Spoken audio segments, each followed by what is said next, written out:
Hello. How are you, Nimbustroid?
Okay. Oh, I almost forgot to do that.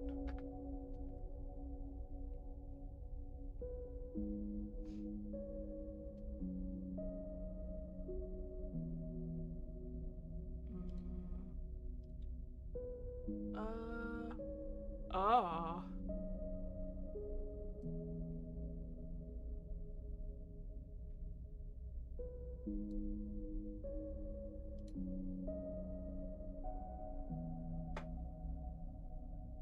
How the hell do I get the captions going? I wish I knew. Also, why is my mic so... Oh, I guess I'm just not loud enough, huh?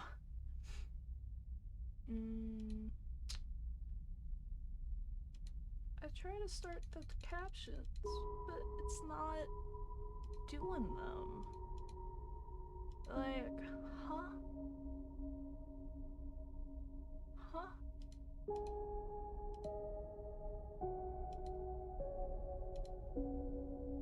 Do I not have the plugin properly started? Configured?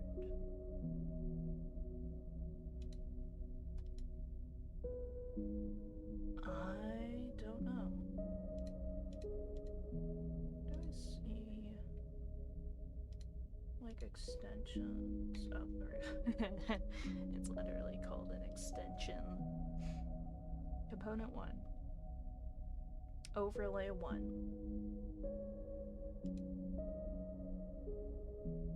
Visit this. Get started. Start caption. Nah. It just doesn't want to. I'm trying to turn it on. Maybe. I'm trying to start the closed captioning stuff. It won't let me. Do I need to fucking use Firefox? I know Waterfox has been real kind of funky lately. I meant to switch over. Just K2.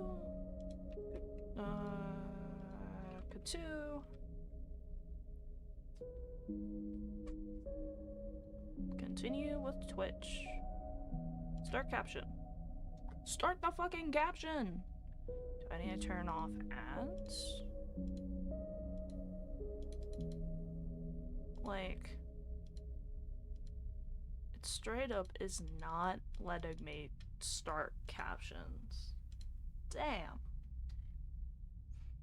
Okay. Fun stuff. I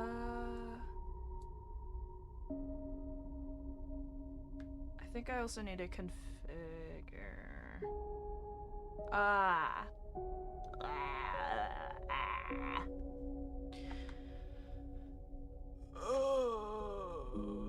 Ooh, it's that time. But don't worry, I'll be back real soon to play and chat. Just gotta take a little break. Be right back, friends. Why is the voice so loud for that? Calibrate. Okay, we did that. We'll cover at the hand tracking.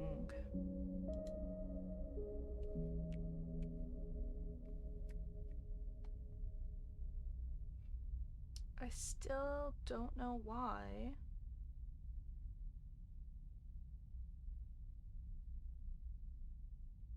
Stuff is not stuffing. And like, why is my audio so... Is it using the right mic? Yeah, it's using the right mic.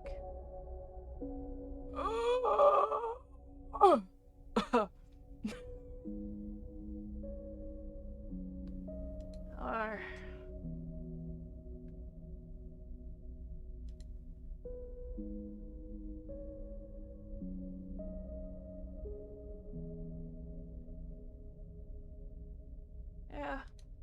I don't know why I can't get the caption working. I really want to. Like, I'm trying to fucking click it. And it just is like, nah.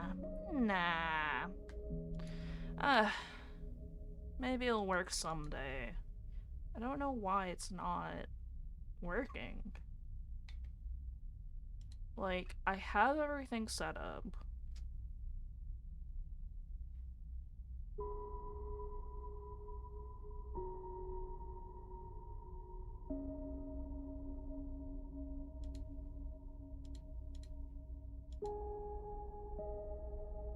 Like...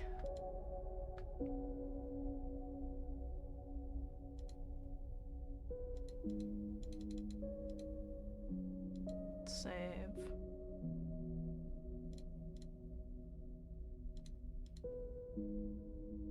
Save. I started streaming. I can't start. Why? God.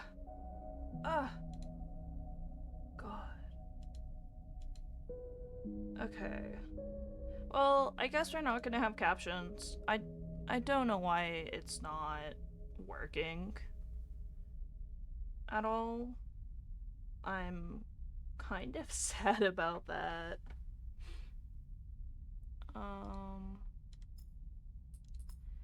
Let's get into it. So, yeah, the plan was to do Warframe today, but Citizen Sleeper fucking has me in a chokehold right now.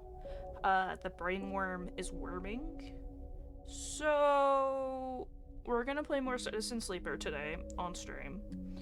I hope you enjoyed the stream title. Also, I should probably open up my Fresca. I'm trying to reduce down, like, make sure I don't drink caffeine around this time, cause who knows, maybe that's why I'm having shitty sleep. Fresca.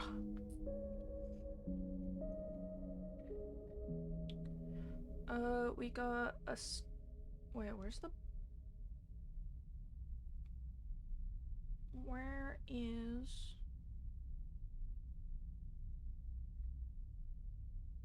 Where's the Pokemon? Oh, I moved it. Oops.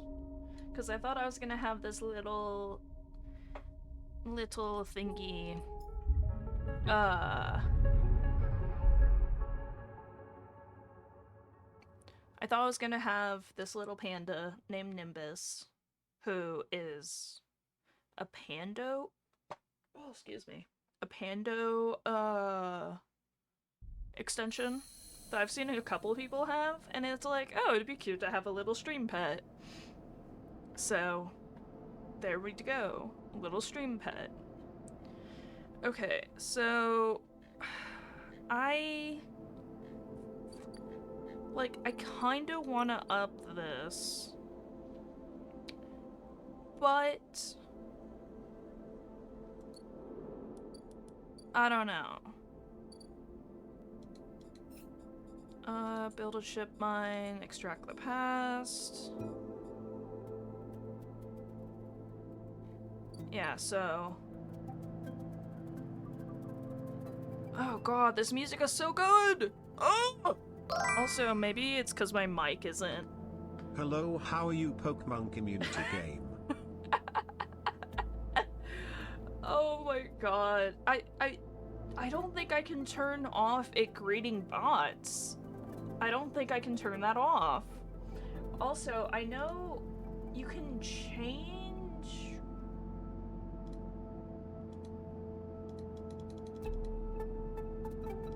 If I turn off both of these things, will it allow me? No. Refresh? No. What if I, what is it? It's Alt F5. That's too much work. Wardo. I'm gonna scooch myself over a little bit. 'Cause I can. Okay, what is it that I want to do? So I need to bring Emphas some stuff, which that'll be good. That'll be good to do.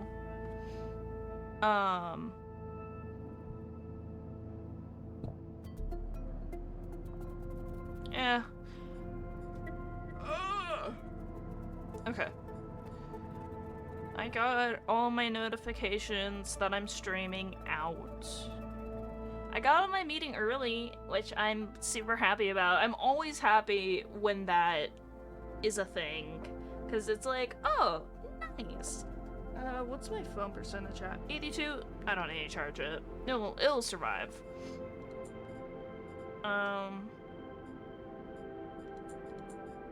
I'm good for now, but I think if I dip down more... Yeah. Okay, so... We're gonna want to... go here. Because the shipyard is what we want. Oh shit! Right, we got that last time. I kind of forgot about that. Gate flips. I'm in. Hell yeah. Okay, and then... Oh. Yeah, let's put this ripper worm in. An open port sits waiting for you in a slot in a ripper worm. What will it find in there? The worm slots in and begins tunneling down a thread. Godspeed, little one. Godspeed. Hell yeah. Okay.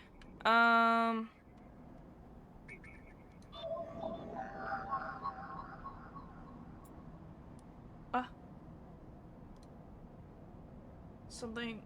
I heard a ping. I don't know what the ping was for. It doesn't matter. Oh well. We'll do this. Give me the data. We got an encrypted key. Okay.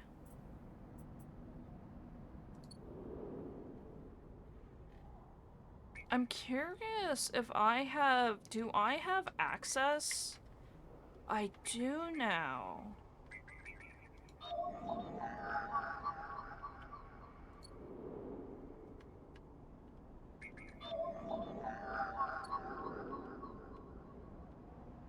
Okay.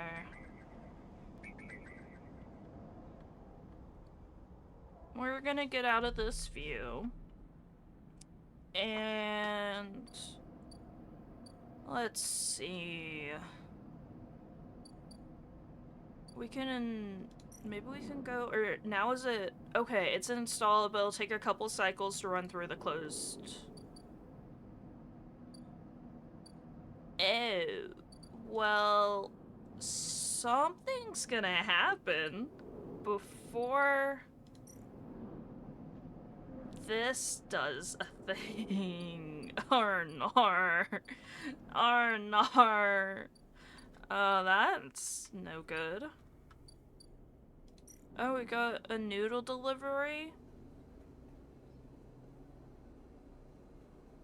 It'll feed anyone who does a shift. Okay, yeah, I can do a shift. Nice, we got some food.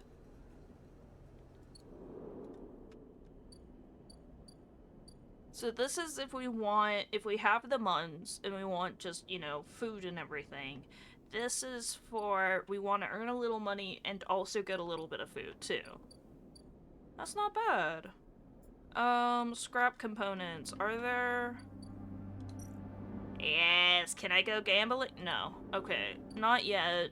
It has a little longer before I can do so.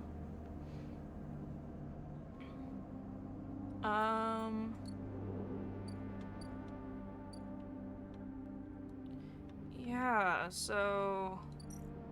We have this.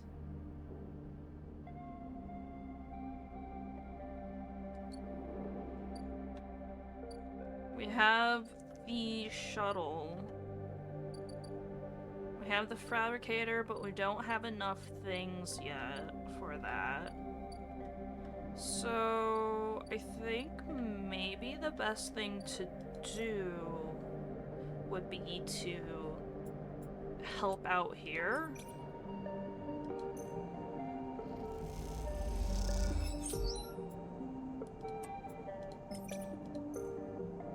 Because a lot of stuff is just currently in waiting.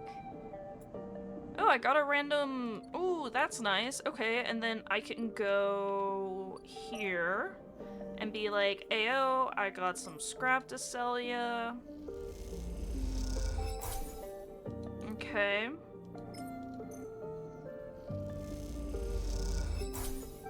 Okay, I didn't really get anything I wanted to, which would be the ship mine fragment, but that's fine. Cool. Well, that's a day over. That went by quick. Time to sleep. Ooh. Okay. I don't remember how much... Yeah. Okay. Oh, this is here now. So, oh. Ship mine fragment discount. Skill upgrade required. Buy ship. Oh, shit, I can just straight up buy them. Okay, I'm gonna do that. Like, I have the funds. Nice. And now I can go here. I have 3. We'll start it. Ship mine built, ship mine core. What? I built it? what do I do with it now? Oh. I completed a drive, so that's good. And I have an upgrade. So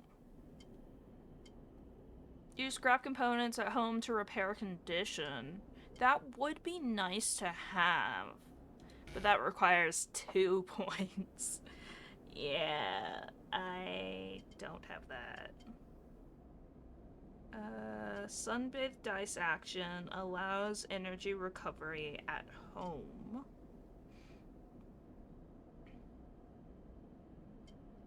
Huh. I got another ping.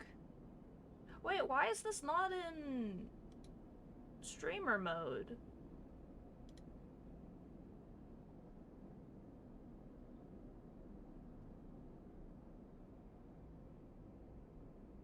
Oh, why no streamer mode? Streamer mode should be on.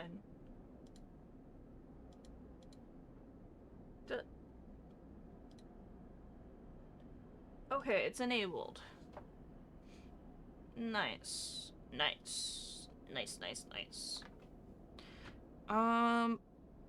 Maybe I should do a point here just simply to not have that negative anymore, but I kind of like, you know, oh, I'm not very good at engaging. So, I think instead... Chance to gain crypto on interface actions. I have been doing a bit of interfacing. I could also save up my points and not use it quite yet, but I feel like this would be useful to have.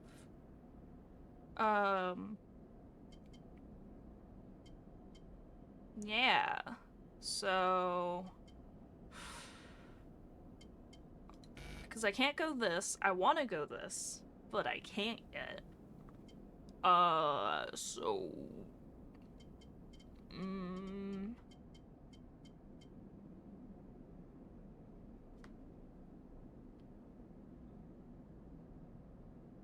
I guess part of me kind of wants to wait and get the 2-point thing.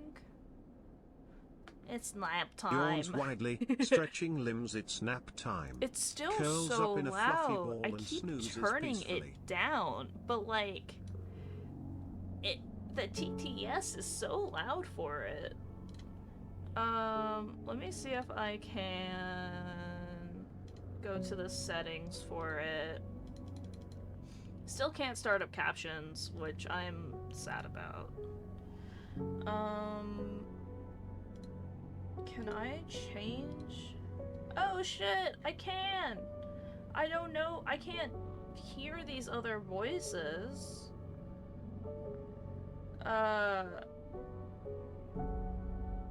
US, English, or Spanish?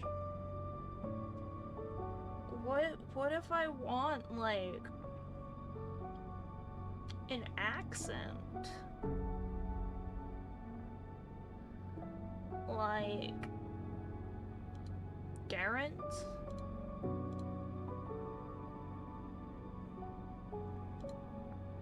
Gwent?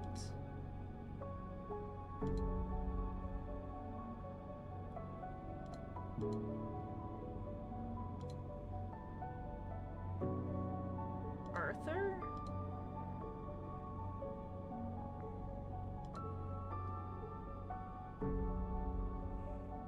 I don't know.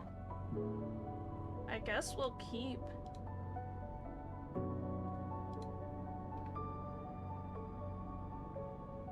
Like...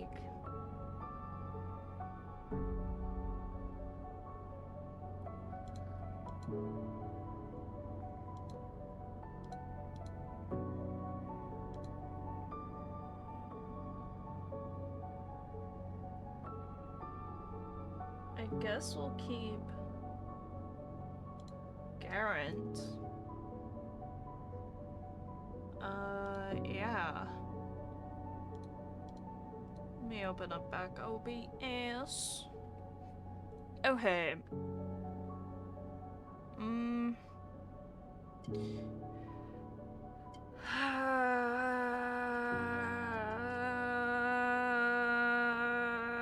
I think I'll be doing a lot of this, so we'll get that skill just because more skills seems good. Because we are doing like a variety of things. Let's see. That's doing that thing. Agent. Do we have a 2? No, we do not. Have an agent. That is a 2. Nope. That is a 1. That is also a 1. 1. Damn, we're getting too high of rolls to actually be able to do anything.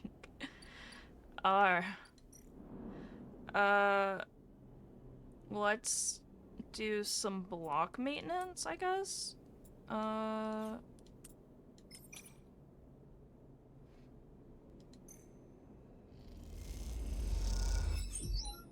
Nice.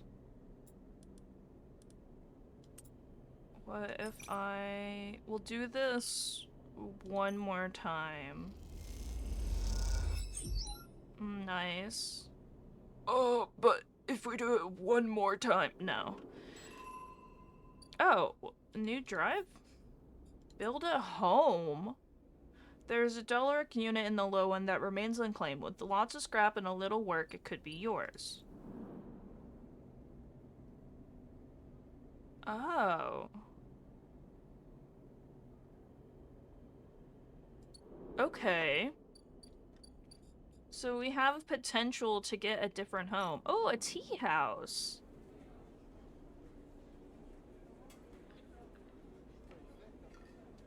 Oh. I guess we can give them this.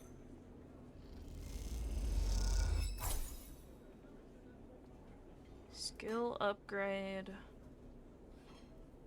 Intuit. Wait, so would that be if it's Intuit?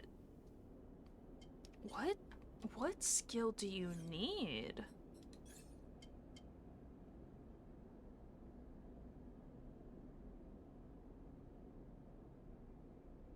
I don't know.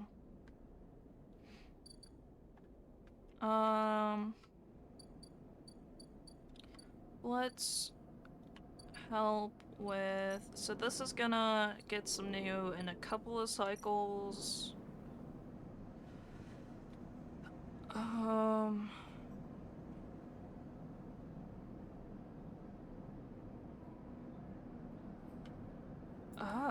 we'll do one of this.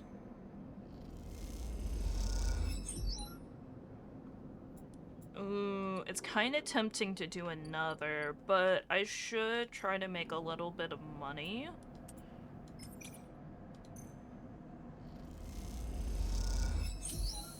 Nice. We are ship hand. Worker and daughter. From the walkway, the side rail horizon looks impossibly vast, a landscape of plating and frames. All along her flanks, torches flicker, drones maneuver, arc lights glint. The sense of scale, of industry, is both stunning and strangely unsettling. She's quite beautiful, I think. You turn to see a figure a little way down the walkway. Leaning at the railing, he is thin, ragged, and his work gear poorly fitting and loose. The torches of the side rail horizon flicker in his eyes as he turns to you. Lem. He reaches back from the rail, revealing a child standing beside him, staring out at the ship. And this is Mina, he adds with a smile. Hi, Lem. Hi, he replies plainly, then shifts a little closer down the rail. Mia stares and tucks herself behind Lim, who dutifully picks her up. Mina looks out from Lim's chest, a dark brown eye twinkling among the rough material. Hi, Dusty. Hi. Hi. Hi. Hello, how are you, Let me Magic give you a hug. 5016? Eh. Hello, how are you, Cloud Android? I think it's still so funny that it responds regardless of if it's a bot or a mod or something like that. Like, that little dude down there. Fuck, where is it? The little stream pet thingy. I added it because I'm like, oh, it'd be fun to have a little stream pet. I've seen, like, other people have it. Yeah. So, but it is very loud. So I've had to turn it down and stuff. David, Dusty, you are pretty much already like the resident hugger in chat. In a lot of people, a lot of Ghostfish's chats, the resident hugger. So, yeah. But how you been, Dusty? Stream Pet is cooler too. It is kind of cool, and like apparently you can give it bits and stuff and it'll get new colors, but I'm like, I like the purple bandana. That's partially why I chose the raccoon. So there's like a couple of pets you can choose from. So that's nice and everything. Yeah. And it like welcomes people in when they chat. I don't know if it's every time. Yeah, it's a trash panda. Exactly. Cause they didn't have any actual fucking pandas. And I'm like, bro, your name of the thing is called Pando. Why is there not an actual panda as an option? It makes no sense. But we are playing some more Citizen Sleeper. I was supposed to play Warframe today, but this game has a chokehold on me right now, and I'm really enjoying it, so I'm like, you know what? I will play this game more. Screw Warframe, I can do that grinding and stuff another time. Yeah. But I hope your day, your night has been well, Dusty. Dusty. Ah.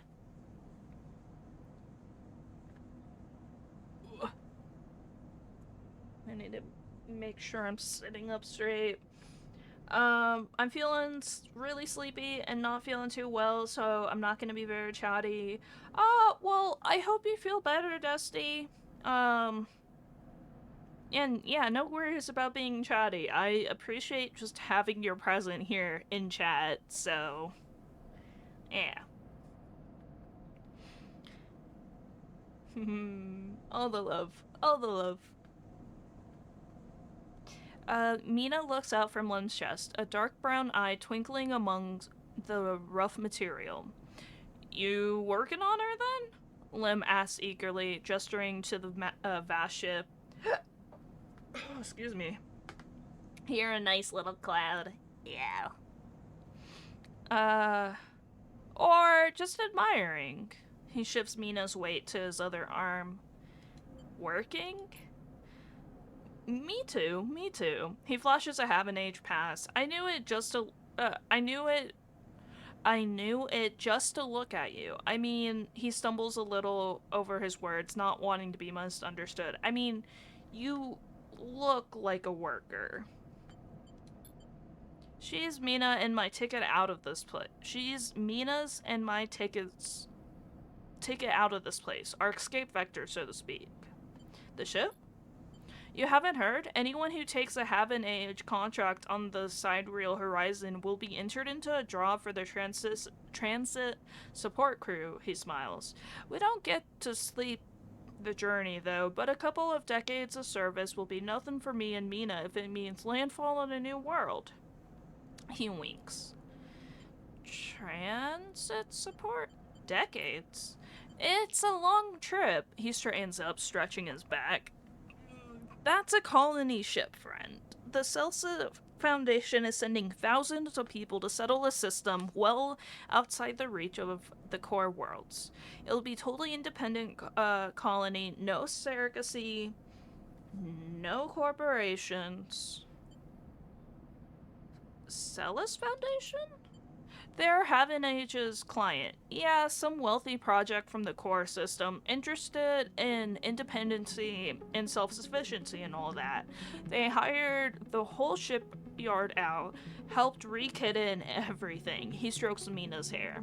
Someone else's dream, I suppose, but that doesn't mean people like me and Mina can't tag along. Mina responds by pushing his hand away.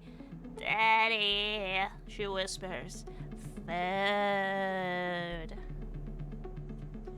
Pulling an exaggerated grumpy face, she glances furtively at you as she plays with a set of dog tags that hangs from Lem's neck. I'm just chatting a little, meanie. Give Daddy a sec. He turns back to you and you suddenly notice how tired he looks. I'm not on the Haven Age crew yet, but I'll work my way in. You can do it too, friend. We have to stick together. He smiles a little shakily and you wonder how long he's been working to break into official shipyard crew. For sure. He looks at the sidereal horizon as if trying to pull energy from those flickering torches from the vast hall. We've got to hold out, okay? You aren't sure if he's talking to you. That's how it works. While he stares out, Mina catches your eye curiously. You agree, Mina? She straightens up and meets your eye. Daddy loves me. She says it stubbornly, daring you to question her. Lem smiles and lifts Mina. That it. We hold on. He smiles sheepishly at you. We're just a couple of softies. Isn't that right, Mina? He sets her down, standing by his side, and she clings to his leg. Gotta go feed this one. He pats her back. Maybe see you on a shift, huh? My voice might be a little too... Why is my hand doing that? My hands are down at my... Is there like a spider or a ghost? Oh, spooky.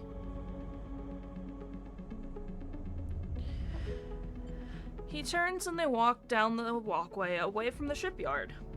You see them talking and then a moment later, Mina turns around and stops. See you, robot!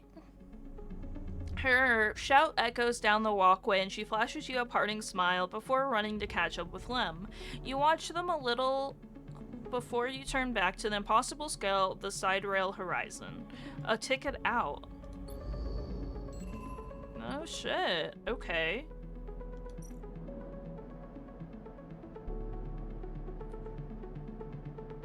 Oh. Wait, I already... Oh god. I already made the ship mine core. Was I not supposed to do that yet?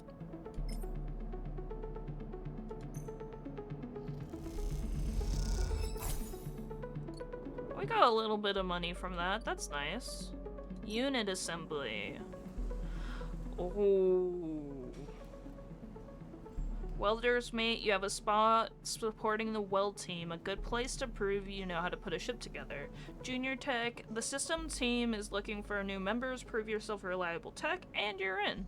Quality control. Shipbuilding spots on the sidereal horizon are hard to come by. Poor work will see you drop from the roster. Okay. Neat. We got a wild chingling. It's like a little bell Pokemon thing.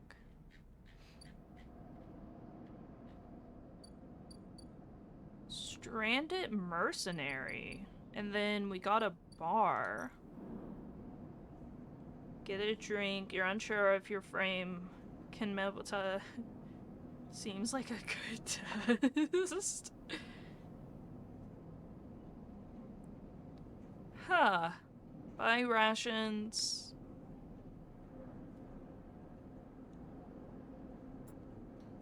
I guess we'll get a drink. Oh, we got some energy. That's neat. Let's talk to the stranded mercenary. Hey, you! Wanna earn it shit?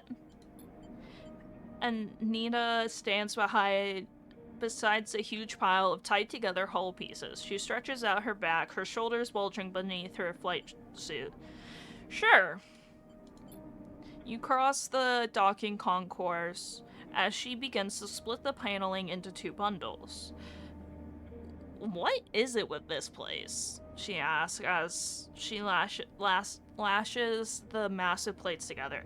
Everyone wants their cut.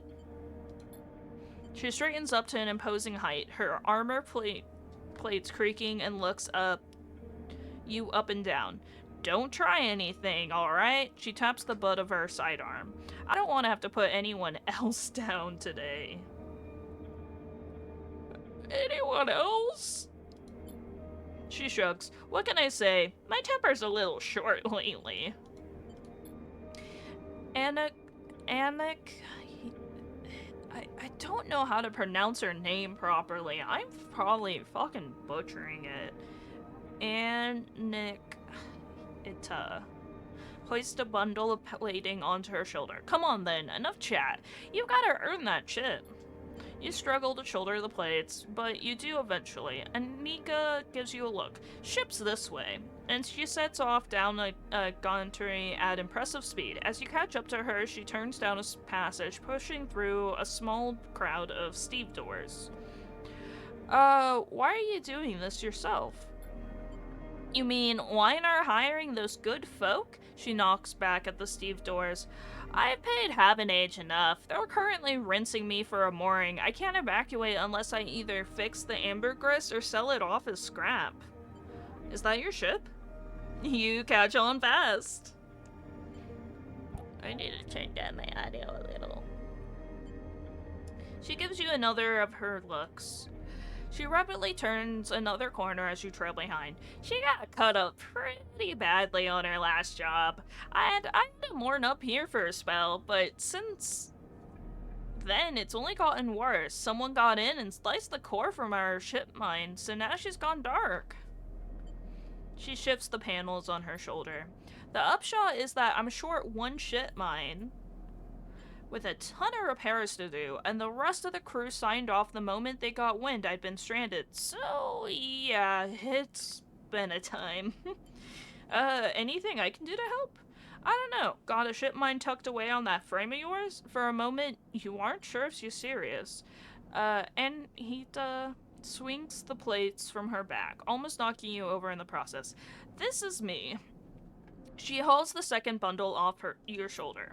You're the first person I met here. Actually, might be considered helpful. She pauses, chewing her bottom lip. Look, you want to help? Come see me. I need a hand putting amber together, and you don't seem like the type to try anything stupid. She passes the bundle of plates through the ambergris's outer lock and then turns back. Just don't go spreading all this around. And he throws you a couple chits. Consider it a bonus for not trying to grift me. She gives you a parting nod and ducks through a doorway. Alright, get out of here, she calls back and the lock slams shut. Huh, okay. So...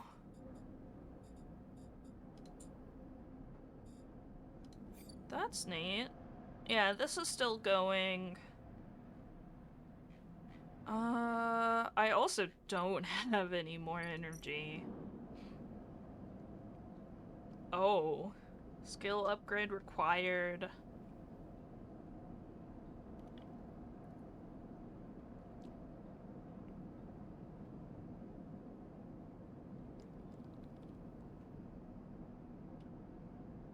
Okay.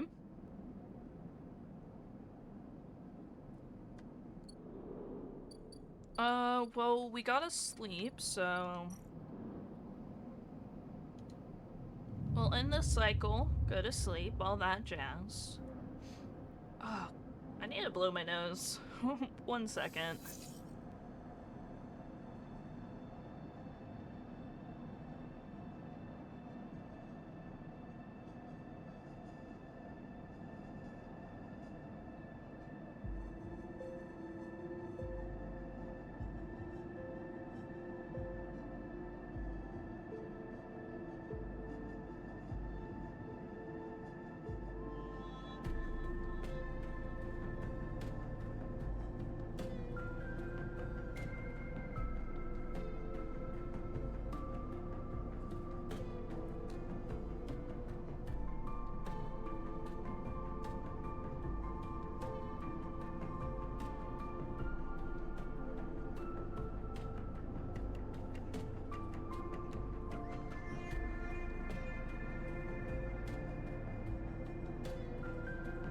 Okay. Nose has been blown. I think I'm gonna need to get one of those. It's 100. It'll leave me with very little money, but that's fine.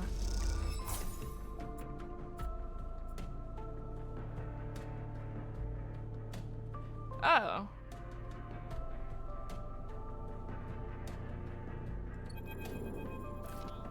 Oh. Scurry's interview, nose twitching, higher friends, poor prince emoji. As you quickly leave the surgery, eager to be away from Toshiro's glare, you notice something wrapped around the stabilizer vital, clutched tightly in your hand. You open your hand and a thin film marked with holes and sigils unrolls from around the vial. At one end it has a hard metal strip, a handle. Inspect the film?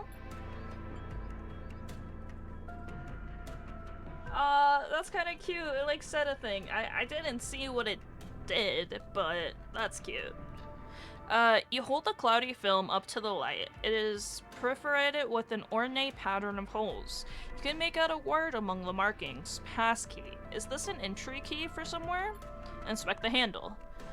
The metal handle is worn and pitted, but you see a set of numbers imprinted into it. 207F, and then crudely scratched into the handle at some later date, low end. For a moment, you consider going back to the surgery to return the key, and then quickly think better of it. Did Sabin want you to have this, or is Toshiro passing on a message? Time to head to the low end and find out.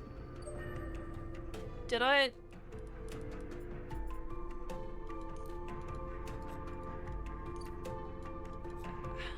How do I use it?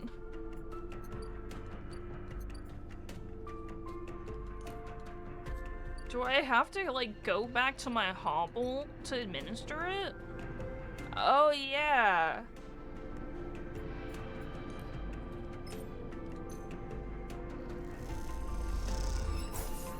Nice.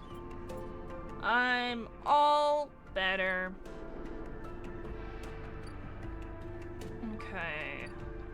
So, low end.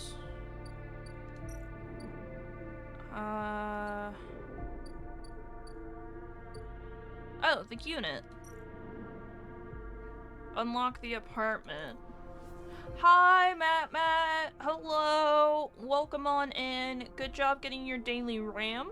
Because, as they say, a RAM sick a day keeps the debugger away. I hope it's going well. Your day's been well for you. Hello, how are you, Matt?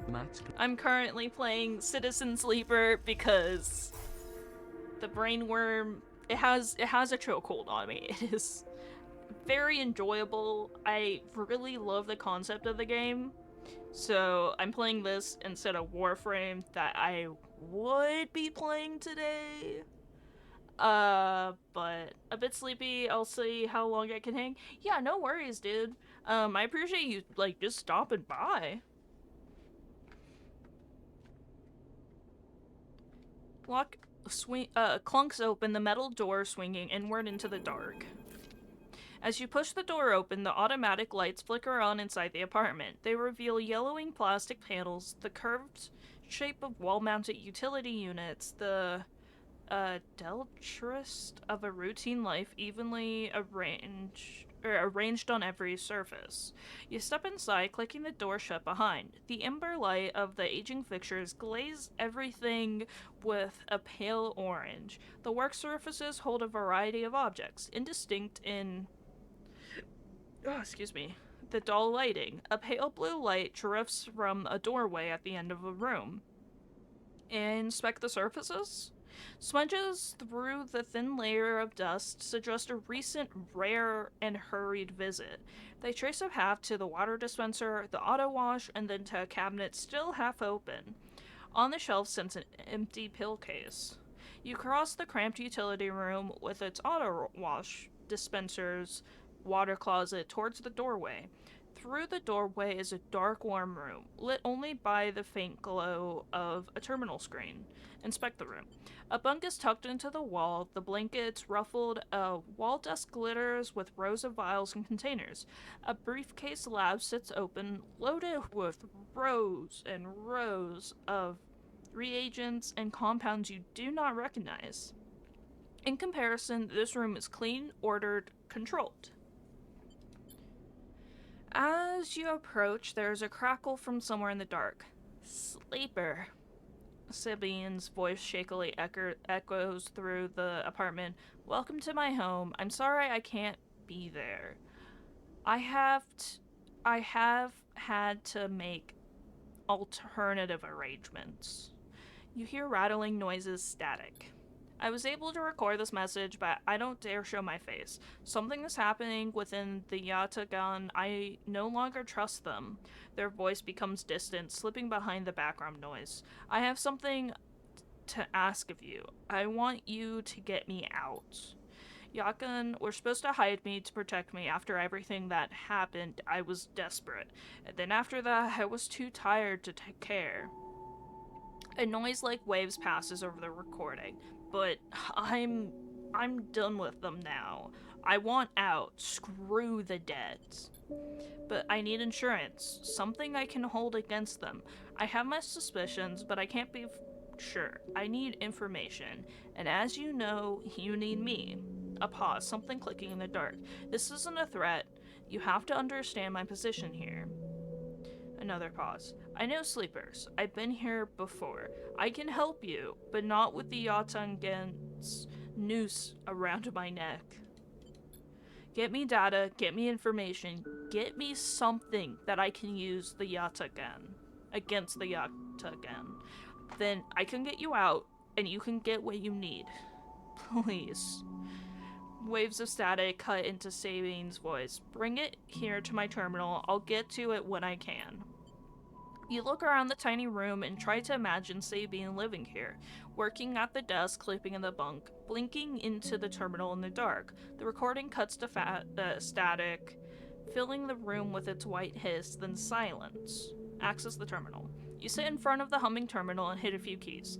Sabine has left an access point open, but the rest is encrypted, locked away behind passcodes. It seems Sabine might not trust you as much as they want you to think. Who does Sabine needs to hide from? And what debt do they owe to the Yatagan? You try to assemble the pieces, but too many are missing. The only thing you know is that without stabilizer, your body will die. You glance at the briefcase lab on the desk, its glassware glinting in the dark. You turn away and leave, the door clunking shut behind you. Back in the corridor, you notice scrawled graffiti of a blade on the opposite wall. Yatagan. You feel yourself being drawn into something you don't quite understand. Damn. Okay. So... we need to get data. Why is the Pokemon, like, so tiny? Did I accidentally make it small? I don't know. It's, So, I literally just gave away the only one. But I can get more.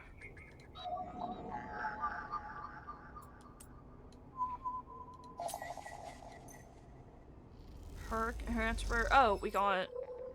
Nice. Okay.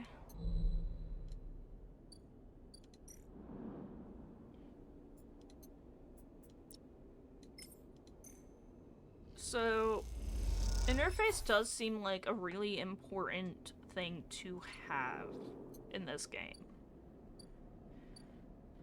I need to make money.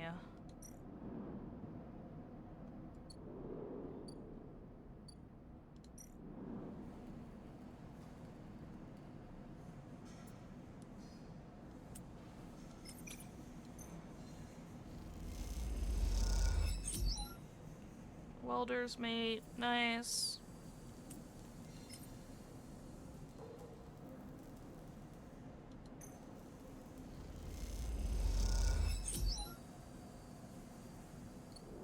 Okay. We got some more money. Is that enough to buy some food? It is. But I'm not that hungry. I knew I should have waited to do the upgrade. I'll do it on the next one though, because stuff is going to fucking erupt tomorrow. Yeah. I'm really curious what's gonna happen.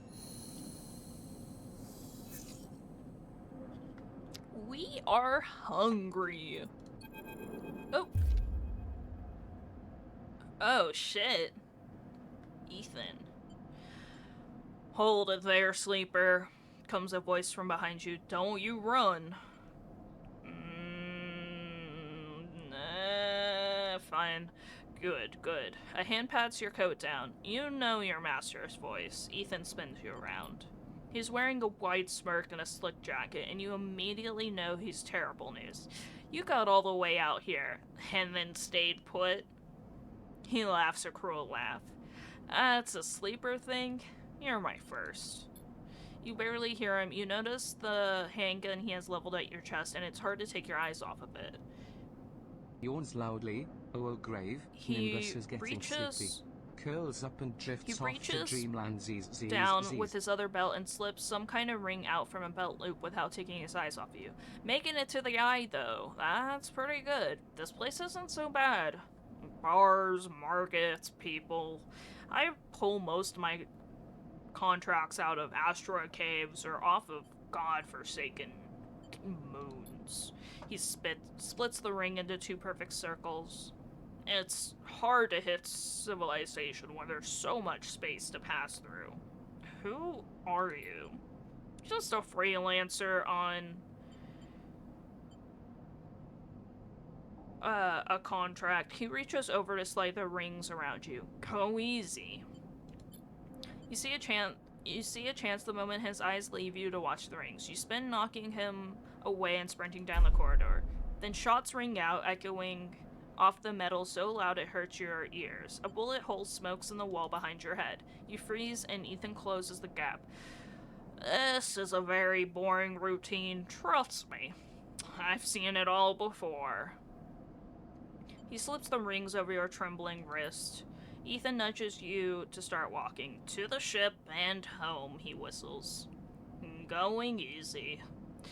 You stumble down the corridor, your hands behind you, your mind racing you. Who hired you? Your daddy's at Epson Arp. They want you home for dinner. Ethan yawns and continues to nudge you down the corridor. Shame to come all this way out here just to head back to Earth and Arp right away. That track of yours makes this too quick.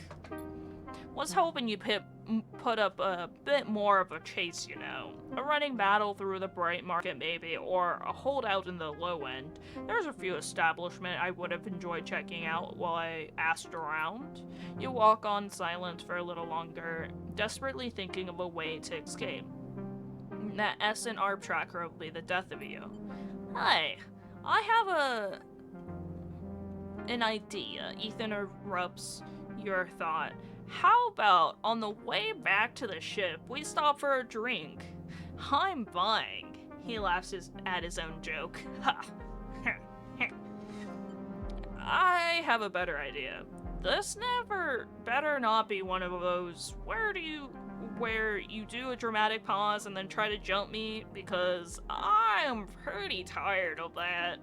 Although, muses Ethan, I got myself thinking, what's the rush here?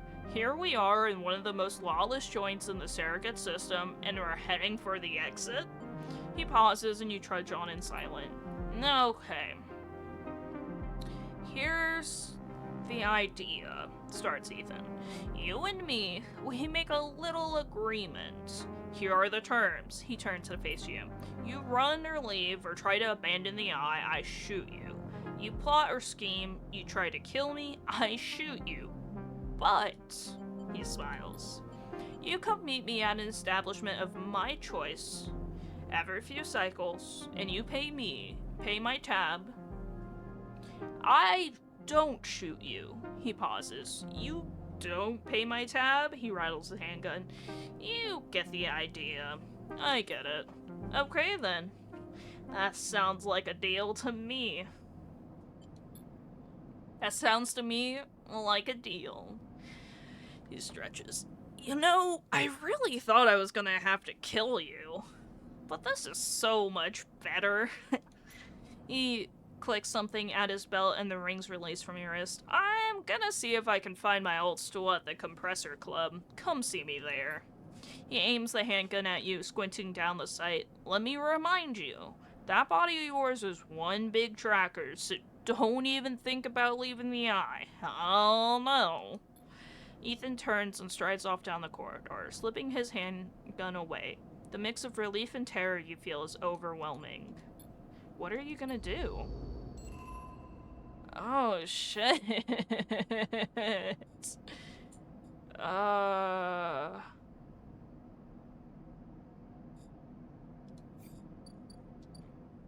God. Okay. That went a lot better than I thought, to be honest.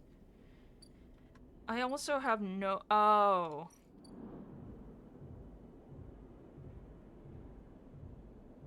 This bill isn't gonna be a small bill, is it? Yeah, probably not. Alright, let's go see what Feng has to say. As you arrive, Feng comes striding towards you, taking you by surprise. Let's go, Sleeper. He puts a hand on your shoulder and turns you back the way you came. Go where? To see Hardenhurst. He gives you a sideways glance. Isn't that what you're here for? He steps into the passageway, guiding you downring towards the shipyard. Sorry for the hurry, but we have something of an opportunity. That data you ripped? Well, done, by the way. He grins. Tells me Harden is making a rare inspection of the sidereal horizon this cycle. It's the perfect chance to confront him outside of that compound he hides in. Fenn takes us a sharp turn onto a dimly lit side passage. Ads are going to be starting in about 30-40 seconds. I totally forgot to mention that. Oh, excuse me. So, please stay tuned while these ads occur. Thank you very much. That's right. It's the perfect time. Fang slips into a dark service tunnel where somewhere in the back, a water pipe drips. It's him, Sleeper. The same Hardenhurst. Our worm ripped out decades of records that mention him by name, an entire trail of documentation from the first day of the Solemn Hell collapse until now. He wrote out when the whole thing, slipped into Haven Age when it first broke off from the Union. He paces in the tunnel, a hand rubbing at the back of his head. I need you to understand something about Solhelm, Sleeper. I don't know what you know about the collapse, but it wasn't as instant as it sounds. It wasn't like Solheim was here, running the station one day, and the next, Erland's union took power. Back then, Solheim knew this place was slipping away from them. As the Palladium market collapsed, they tried to keep the contractors here working. The pay got smaller, the cost higher. People like my parents were forced to work non-stop just to keep a berth on the station and water in their tanks.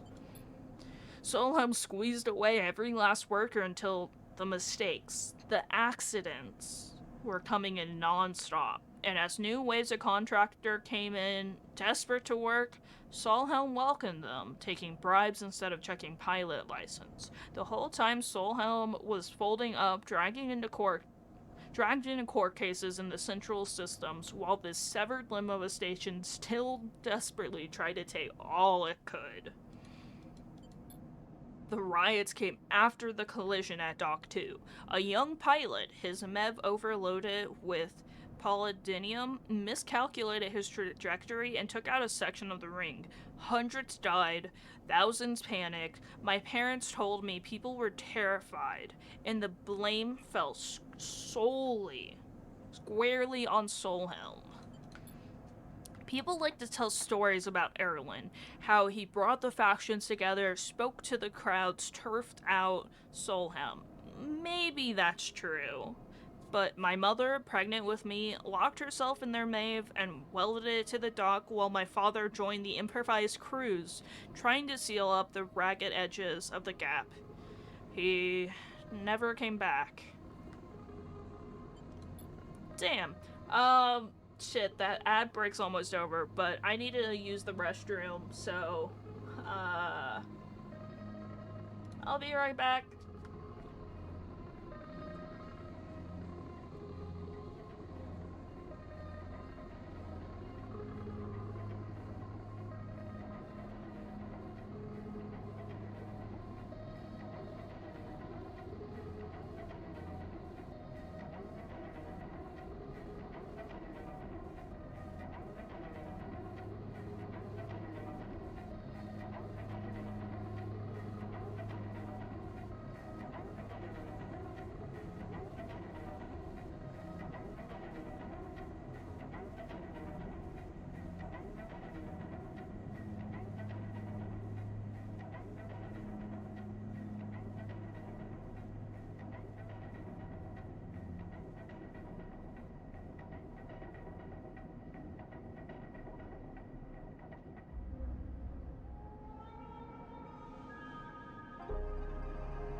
I'm back.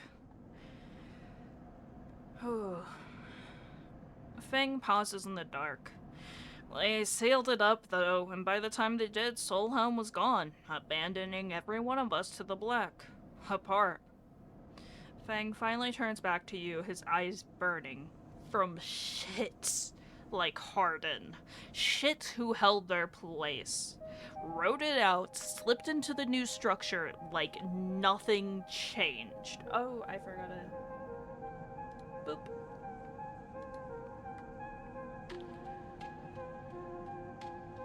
Standing shoulder to shoulder with those they had exploited at every step. Feng starts walking again. That's why I can't just let him strut about the shipyard.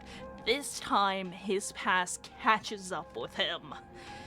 How is he still alive? Clearly you don't know much about executives. That kind of power comes with certain benefits. Feng rejoins the main passageway, which is now wide and glass-roofed. Through the ceilings, you can see ships in mid-construction, their flanks lit by flashes of plasma torches. The entrance to the shipyard is ahead. Let's go. Feng grins. Let's go show this shithead some consequences. He strides into the shipyard entrance, pushes through the door, a web of corridors leading through the complex, snatches of the construction bays always appearing through the windows. Ships are suspended like whale corpses, skeletal and imposing. Blink sleepily. Once was I napping? Stretches, sorry about that, folks. Yawns again. Feng seems to know exactly where he's going, and before long you cross into a huge dry dock locked to one side of the side rail horizon.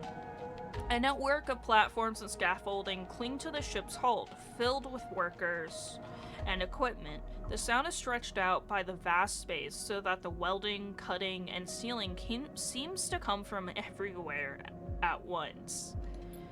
Both you and Feng spot them at the same time, a group walking slowly across the gantry, and at the front, two men, one gesturing towards the ship and the other stick-thin, clearly dressed with a shock of gray hair.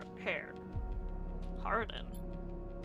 You and Feng say his name in unison, and Feng sets off up the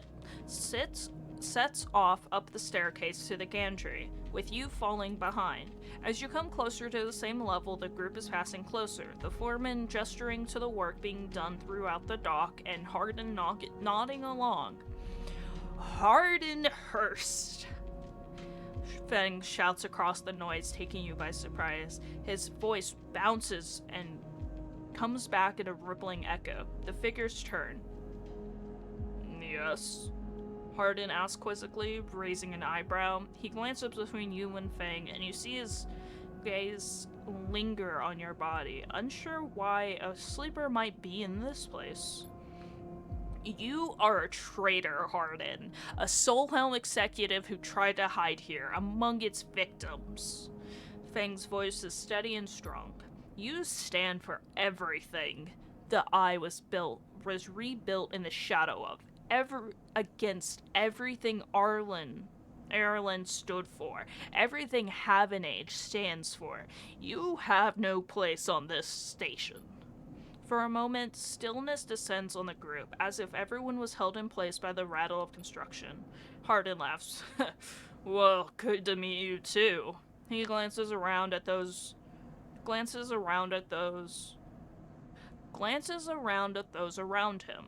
Some are smiling, the others nervous. You are from the systems branch, are you not? Asks Hardin, inspecting Feng's clothing. Feng turns to the foreman. You need to call your security. This man is a corporate agent. The foreman glances between Feng and Hardin, his hands drumming at his sides. Hardin leans towards him and says something inaudible. The foreman nods. It's true. As you begin to speak, Hardin turns his attention to you. And what would a sleeper about know about that. You accuse me of being a corporate agent. What are you if not exactly that? He looks around the group, already eyeing you with suspicion. You are a product of S&ARP. You have no place in a Haven-Age shipyard. Who knows what signals you're sending back to your makers? A murmur of approval runs through the group. Fang holds up a stick of memory. You have guessed right. I am systems, and I have records that link you directly to Solheim right here. He turns to the foreman again. So once again, I'm asking you take this man into the custody of the shipyard. The foreman remains still. Hardin's voice is calm and measured. If you have such data, why hasn't it been submitted at a members' meeting for proper review? He shakes his head. I have nothing to hide, unlike a man who does not announce his name, who enters my shipyard with corporate property in tow, and tries to turn my own men against me. You hear it now, the echoing sound of boots on walkways coming from all angles at once and then settling behind you. Please, says Hardin, submit the data through the correct channels and then we can talk. For now, however, you must leave. He gestures behind you to the security detail, their hands on boxy sidearms at their sides. Fang spits. Hardin, you shithead. You can't wriggle out of this one. A security officer draws their weapon and levels it. Fang turns and stares him down. Calm Fang down. You look at Fang, he shakes his head and puts a hand on your shoulder. Let's go, says Fang, and he pushes through security, heading back down the walkway. Once security has walked you out of the shipyard and nudged you back into the corridor, Fang picks up the pace. You try to keep up as he slips into the shadow of an entrance. Fang is grinning ear to ear. You know, Sleeper, sometimes people are exactly how you expect them to be. Something pings in his pocket and he takes it out. On the slate, a web of connections start drawing itself out, stretching to a set of points around the ring. Got him, mutters Fang. What's going on? Hardin is doing what any snaky shithead always does. Calling his friends. We are tracking his outgoing messages. Fang's grin looks ghostly in the light of his screen. The old ways are best. Spook him good enough and they'll give the game away. He jabs at the slate, and you see the web is being drawn over a map of the ring. Lines bouncing from point to point. All these dots? These are Hardin's buddies. The one he is messaging right now. And we're gonna find them all. That was on purpose? Of course! Hardin isn't working alone. We need the full set or nothing. Fang glances around and slips the slate back into his pocket. We better split for now, Sleeper, but this is exactly what we need. Good hunting. With a pat on your shoulder, Fang drifts away back into the flow of people around the shipyard. You watch him go, unsure whether to be angry or impressed. Damn. Okay, so he's missing. Alright then. Can we... I guess we can.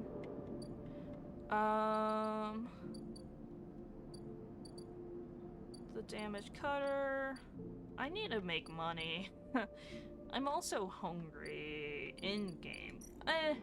And a little bit in real life. Let's buy some food with the little bit of credits we have. I've really kind of went through those.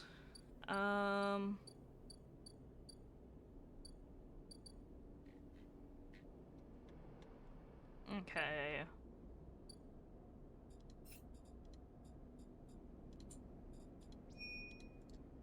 I'll go help out, and hopefully I can get some money from that. With doing some repair. Oh, I can also... Wait, before...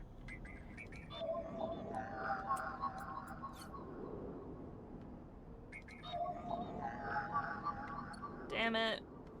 I need ones.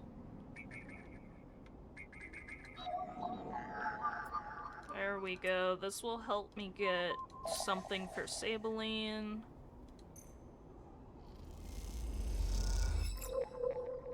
Nice.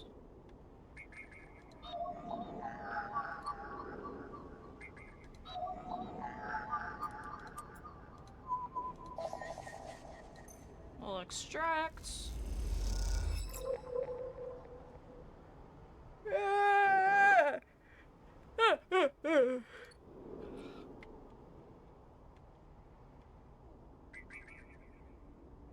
Okay, so we can hand these off, this data off.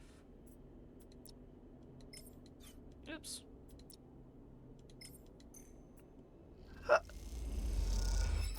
Man, if I want a snack, I really don't know what to have for a snack. Okay. Oh! As you turn away from the terminal, the final cache of Yatangan data uploaded, the air crackles with white noise. Sleeper? Sabin's voice, weaker than before, comes through the haze. Sabin? A sigh of relief comes through the layers of the noise. The call must be coming in from somewhere on the station. It has to be short. I don't know if the Yatangan are monitoring me. Their voices hush, distant. You try to focus on it. The data you've been bringing in from the Yatagan agents, there's something in it I don't understand. A shrill hollow rattles through the signal. This data is all gleaned from their implants, recording records of integration with their nervous system, performance analysis, error rates, usage data. I installed many of these implants and I didn't enable any of this functionality.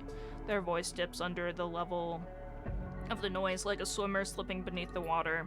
You listen to the waves for a second before Sabine reemerges. Has to be somehow baked into their wetware's interface, and that's not all. The systems compiling this data are connected to some kind of transmission protocol. It's being broadcast. Wait, why? Every Yatagan reinforcer is equipped with black market implants, retinal enhancements, adrenaline boosters, brain suppressors. These implants are gathering data on themselves, on the enforcer's body, on their performance. Why? I can't tell. But I can promise you these foot soldiers have no idea this is going on. The background tone switches, dropping to a grainy rumble. If they knew, I don't imagine they would be happy with the situation. Yatagan could have a mutiny on their hands. You lean forward towards the terminal, straining to listen to Sabin's faint voice. I need a few cycles to pull this all together, but this might be the information I need to pressure Yaknik into releasing my dead. Yaknik? He's one of the heads of the Yatagan. They pause. It's better you don't know him. Keep it that way. Suddenly a banging echoes through the call. Sabin's voice is suddenly whispered panic. I have to go. Come back in 4 cycles. Then the sharp crack of a disconnect and silence fills the apartment. You step back from the terminal. What does the Yatagan have to gain from monitoring its own members? You try to recall what you know about the gang, but you have little to go on. You think of Toshiro, Sabin's minder, his mirror teardrop implant set below hard eyes. What data could they be gathering, and more importantly, where are they sending it? You effectively rub your forehead trying to think. Can you really trust Sabin? How did they come to be the Yatagan's doctor in the first place? You think of their kindness, their care, but also that glazed look of recognition they gave you when they first met you. That look stays in your mind as you slip back out of the apartment, glancing around as you close it up and drift into the corridors of the station, unable to shake the unpleasant sensation of being observed. Oh. Okay, so that's gonna take 3 cycles. 4 cycles. 4 cycles to complete. Okay. So we'll help out this.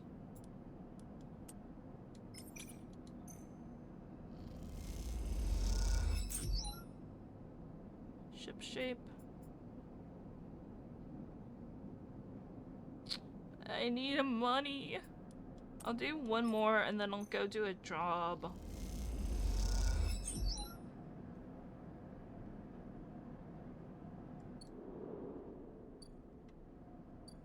I don't know why there's a dot here.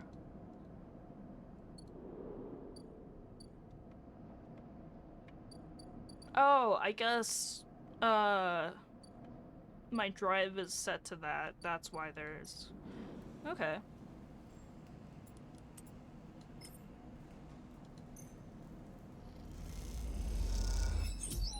Made a little bit of money. Oh, and we can sell the scrap we'll do this. Scurries into frame and waves tiny paws excitedly. Naya Nimbus the raccoon is here.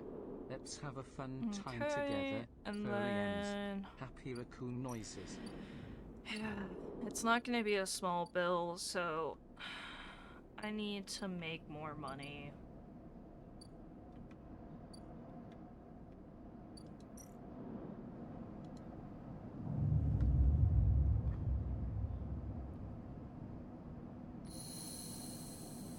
Ah.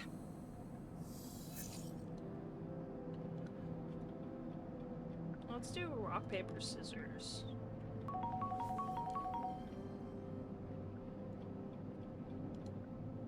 Select our pick versus Nimbus. I'm gonna choose scissors.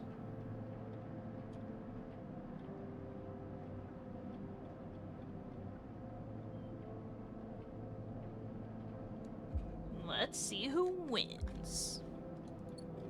Okay.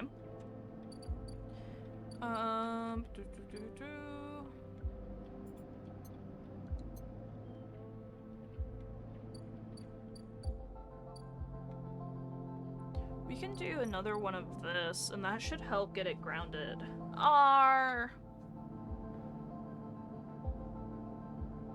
Damn. We didn't win. Nimbus won. Arnar.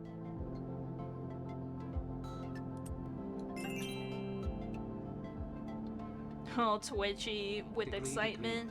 What new tricks can I learn now? Scampers around, paws raised high. What new tricks can I learn now? Oh.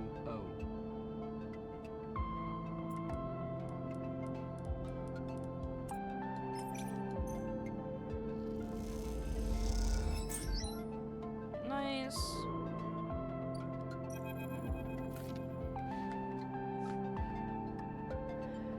And Annika is crouched in the computing core of the ambergris, swearing to herself when you enter. She doesn't look up. This shit's completely ruined the core's connection when they cut it. She holds up a thick fistful of ragged wires. The ship mine they ripped out won't even be usable without replacing these. She throws the bundle of wires across the room. Amateurs. Who took it? Can we repair it? There's nothing to repair. Nothing to repair. We need an entire ship mine. Not exactly the first thing you can expect to dredge up from a scrapped freighter. She sighs. Fragments maybe, sections of a mine, but a complete ship mine? No way. And Nika climbs out the cooling well where the ship mine should be. The space suddenly crowded with her on the same level as you, towering over you as she scoops beneath the low curved ceiling. Come on, nothing to be done here now. She leads you back through the guts of Ember. Though you could find the way back yourselves, the repair process has left you familiar with the cutter's idiosyncratic layout, all diagonal angles and bundled tubes. What do we do now? Anika seems lost in thought, and you focus on the corridors, ducking low below conduits and passing through bulkheads. Eventually you arrive in the galley, though it's hard to tell. Most of the benches and prep surfaces are covered in half-stripped components and welded hull patches. Anika Tia shoves a box of filters to the floor and sits. There's no way around it. She starts out of nowhere. We need a new one. I can selfish one. I like your confidence, Sleeper. Maybe if we check the aura exchange or speak to some scrap dealer, she rubs her forehead. It seems I'm about to do something very stupid. But hey, I came here, didn't I? Why not make a run of it?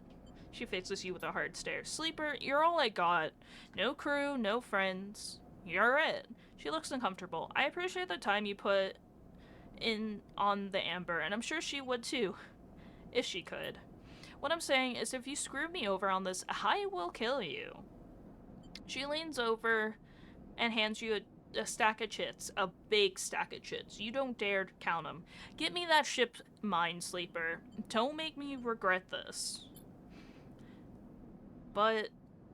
I don't remember what I said. She sighs. Look, just get out of here before I change my mind. You slip out of the galley and head back towards the main lock. As you do, Ember growls and creaks like a caged animal. You reach out a hand to calm her.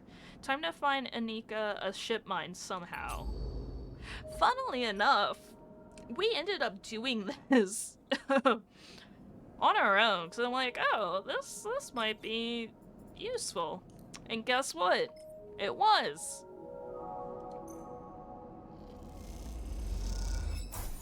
You drop a Houston cylinder onto the mess room table. Anikia can't hide her excitement. You drop the ship mine core onto the galley table with an empathetic bang. Anika spins around from where she's been poring over some documents on her slate.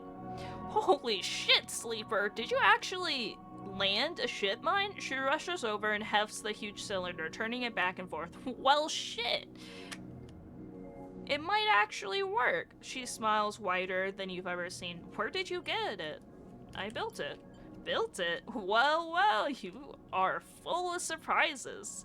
Anika bangs on the galley wall. Hear that, Ember? The Sleeper got you a new ship mine. The sound echoes down the ship's passage. You have to admit, being in a small space with Anihita when she's this excited is a little intimidating. Anika puts the ship mine back on the table. I'll start the process of fitting it as soon as I can. I might need your help with some of it. She heads back towards the counter to grab her slate. This isn't the only good news today, either. Looks like my good karma is finally coming in. She throws the slate onto the table and spins it so you can see the screen. Take a look at this. You see a list of names and numbers, nothing that exciting, along with what looks like a transit timetable. I found them. The thieves? Exactly. Well, the thieves, singular. She points at a name on the list, or more specifically, Ashton Caden. It was his past that was used to access Ember and slice the ship mine. I thought he might have been killed or robbed, his past stolen, but it turns out he crossed the Founder's Gap the very next cycle. How do you know? I know some of the crew over at the ferry. Old Mercs used to run in an outfit I worked with. I saw them in the Overlook and they mentioned they saw Ashton crossing. I checked the manifest and there he was. Looks suspicious. He hasn't said a word since the theft, and anyone wanting to hide out might head to the Greenway and go to ground. She flexes. He won't get very far, though. There's no real docks out there, only a couple of jetties in the waste. Going after him? Not yet. First, I want to fit the ship mine. She pauses. But maybe you could help me out? Sure. How?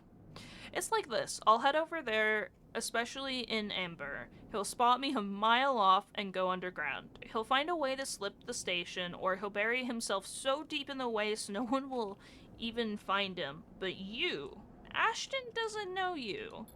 All I need is for you to go there, sniff around. Not at the commune, not at the stacks. He will have gone to the edges, the margins, the wild places. That's what Ashton likes. You see him, you locate him, ping me on this. She hands you a comm earpiece. Seeing as this is merc work, I'll be happy to give you merc pay. She shifts in her seat. The thing is, I haven't got much left, so how about I tell the boys who run the ferry to give you a discount? I know it's not much, but Once I grab this coward, I'll pay up. 200 Cairo, nothing less. Okay. What do you say? She meets your eye. Okay. She gives you a heavy whack on the shoulder. Good, I owe you. She lifts the ship mine onto her shoulder with worrying ease. I'm gonna go get this fitted into Amber's core. You need any info, any sense of Ashen, where Ashen is hiding? Let me know. She goes to turn and then stops. And once again, Sleeper, thank you. I appreciate it. Annika stomps off into the guts of Amber with the ship mine, leaving you in the galley. You glance around, a sudden nervous energy descending at what is to come. You never thought you'd get work as a mercenary, but then again, it seems the eye is full of surprises. Neat. Okay. So, I wonder how much it is now. Only 100? Okay, that's not bad. I should be able to do that. I'm gonna go in here. Do I want to do that? That.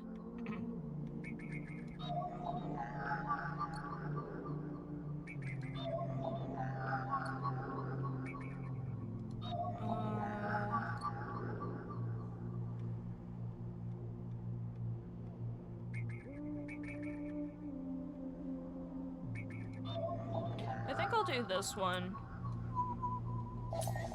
Oh, nice! I got some money! Hell yeah!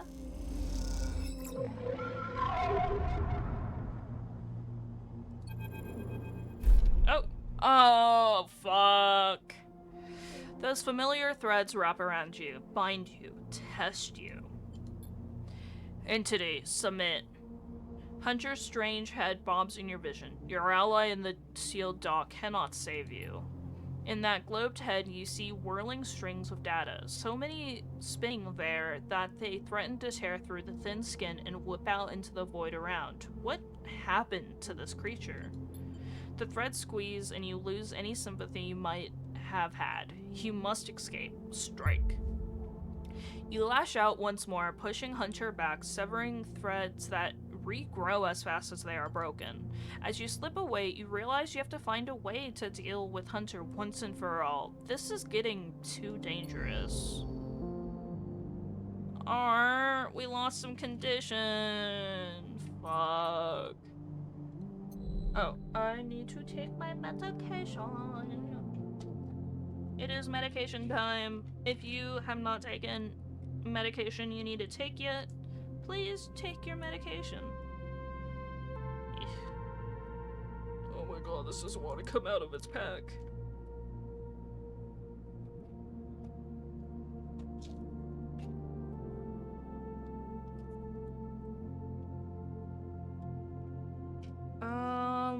I'm actually gonna go grab something to munch, so I'll be back. Yeah. When are ads supposed to go?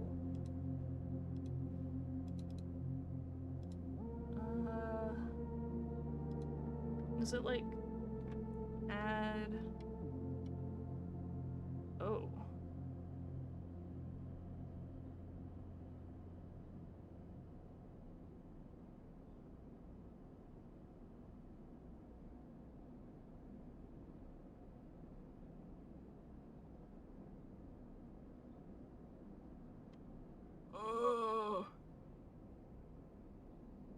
How do I do the ad thing?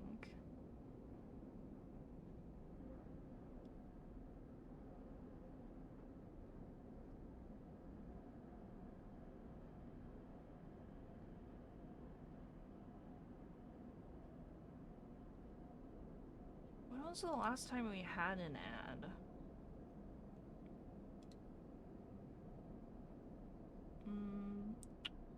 Where is it?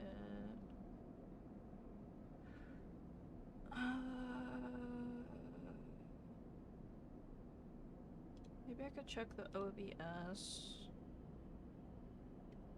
Okay, and.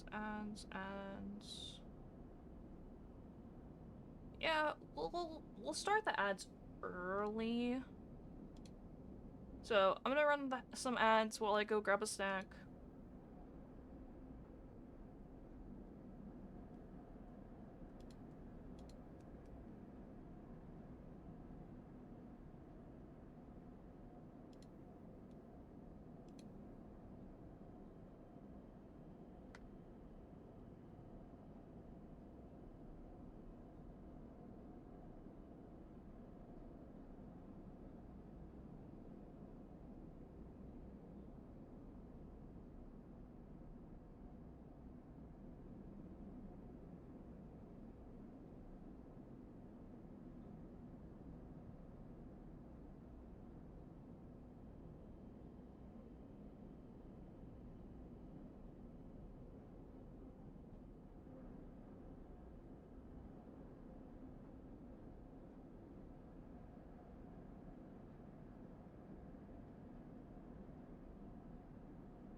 Okay, I'm back.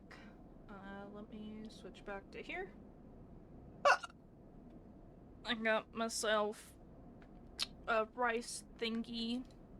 Rice cake. Yeah.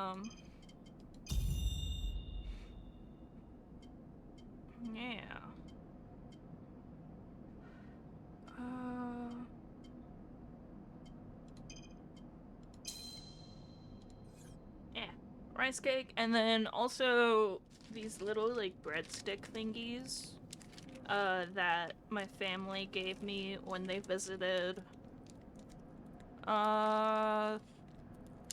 Shit. This past February or something like that.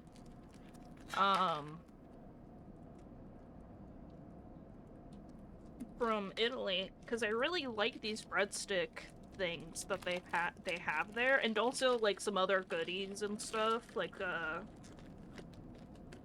this one chocolate, this one candy bar that I don't remember the name of it, but I really enjoyed it because it had like wafers, and it was like dark chocolate, I think, or maybe milk.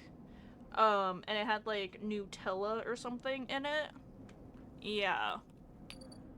Or not Nutella, hazelnut.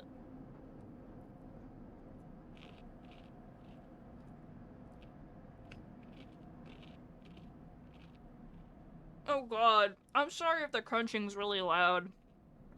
These are like hard little breadstick things. But we should be able to do some self-repair.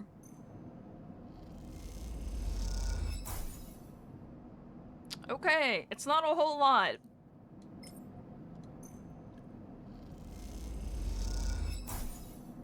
It's not a whole lot. Oh god, okay. I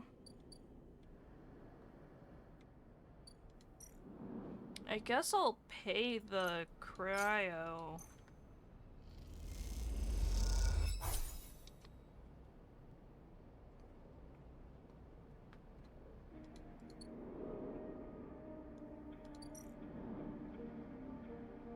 Alright, let's take the ferry.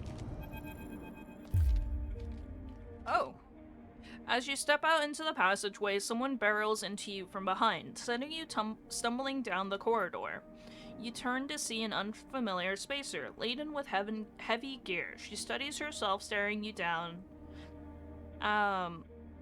as if daring to respond. Sorry. She adjusts a strap on her shoulder, holding the hand up in recognition before setting down the corridor.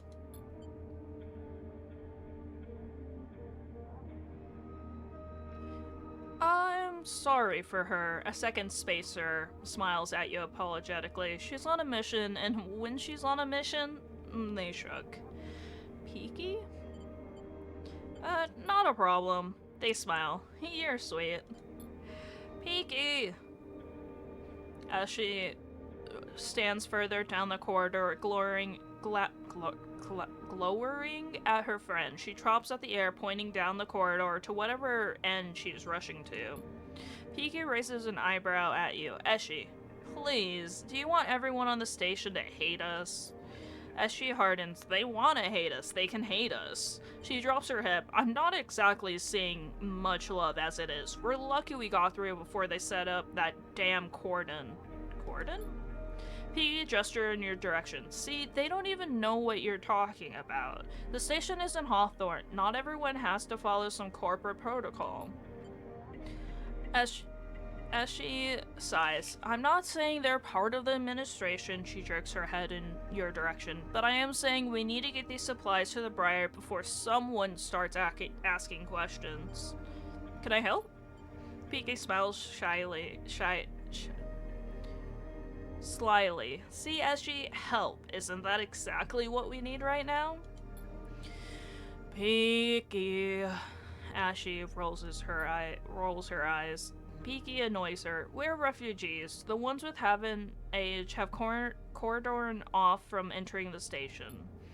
as she interrupts. The ones that are being quarantined in makeshift vessels that barely made it to the eye to begin with. The ones your station administrators have called an existential risk. And they're running out of supplies, while their right to safety is being debated by people with no stake in their future. She quickly looks away, annoyed at her own outburst.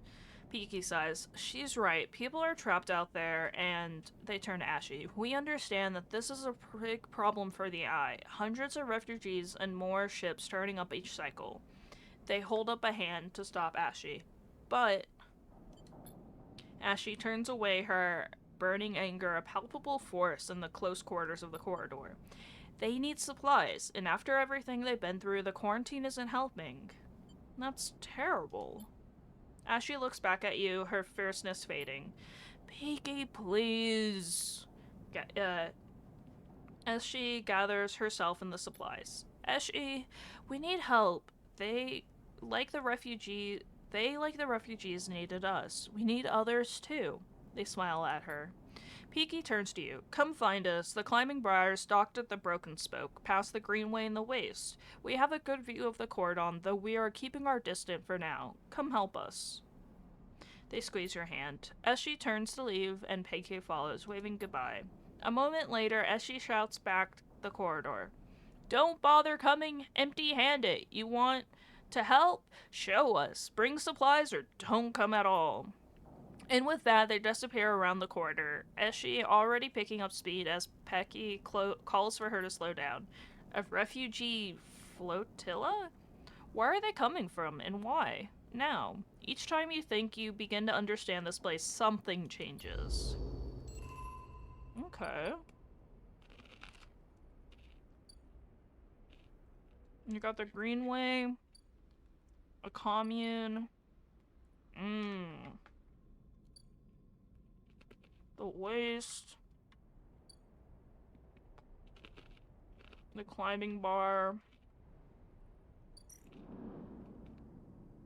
Oh, they need mushrooms. Oh.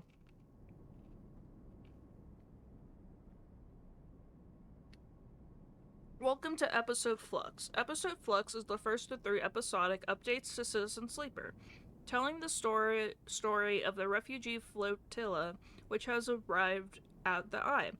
All 3 episodes, Flux, Refuge, and Purge, are now available. Completing the supply girls action will begin the episode, but be aware that this is intended for late game play. Okay. We'll save that for a little later on. We can do the Greenway and try and see if we can get some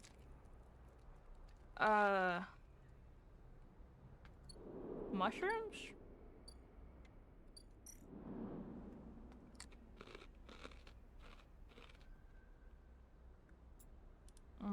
We'll do this.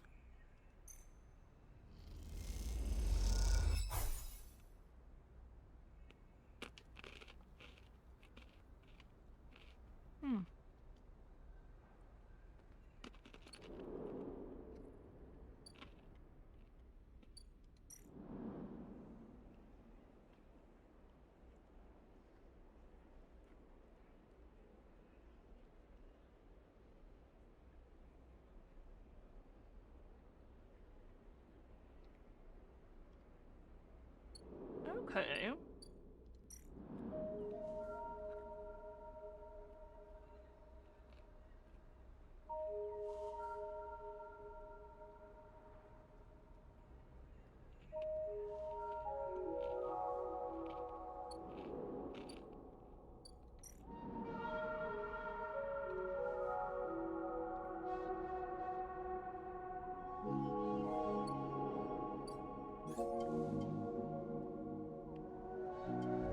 Huh.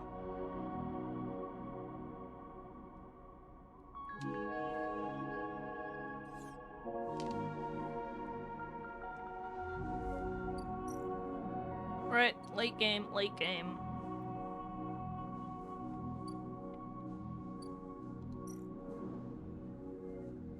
Oh no, I'm feeling a bit gloomy. Could I get some extra snuggles and maybe a few more yummy treats? Can I give it... Makes cute raccoon noises.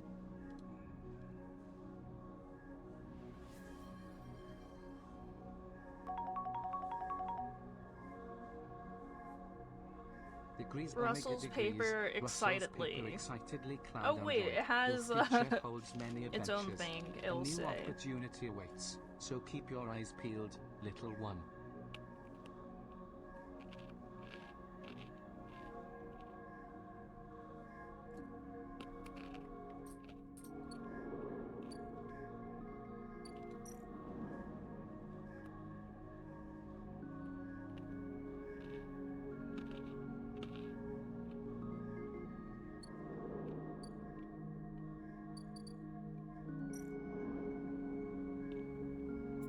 We'll try doing this.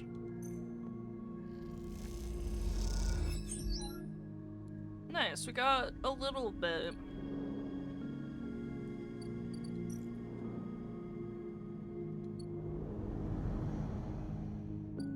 Okay. Whew, I can pay. I don't have to pay every time. That would be unfortunate if that was the case. Well, we don't have any more,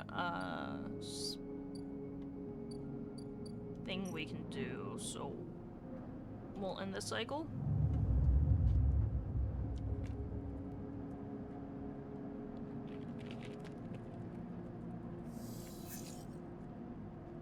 And I am starving.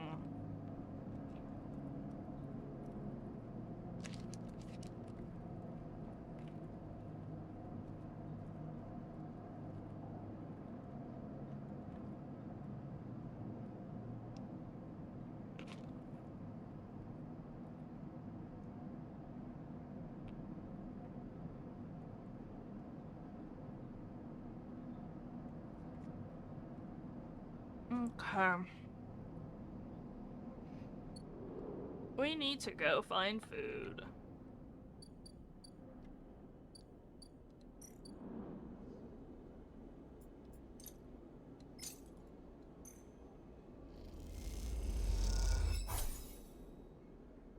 Nice. Ooh, I did not get a whole lot of stuff. I guess I can... Oh, excuse me.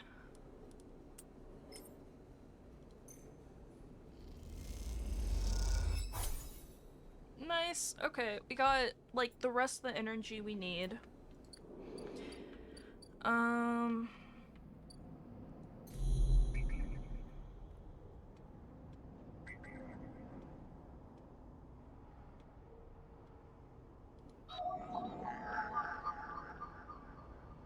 Oh.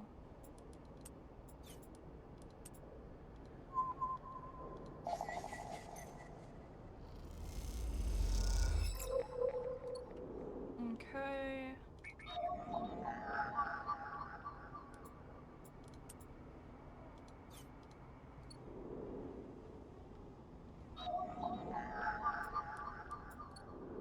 Let's see, are there any twos?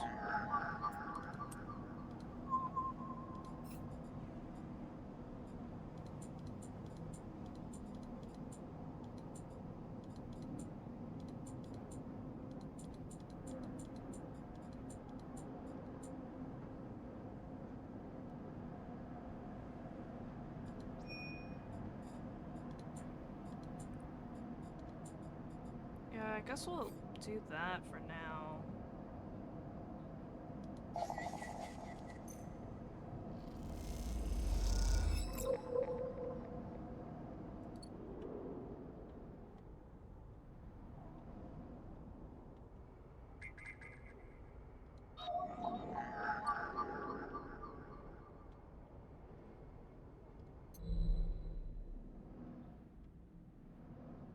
Oh wait, we could go across the way.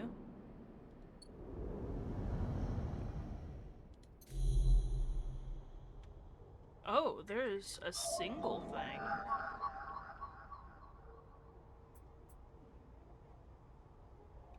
Oh, okay, so I'd have to get a special cipher to even be able to unlock this area. That's neat. I wonder how I can do one of that.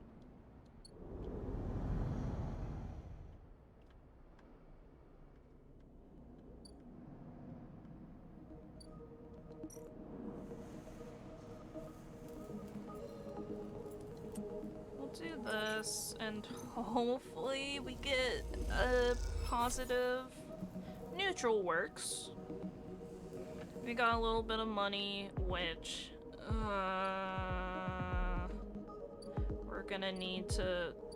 Oh god, we're gonna need to do that soon, huh? So I think next cycle we're gonna just try and focus on getting money.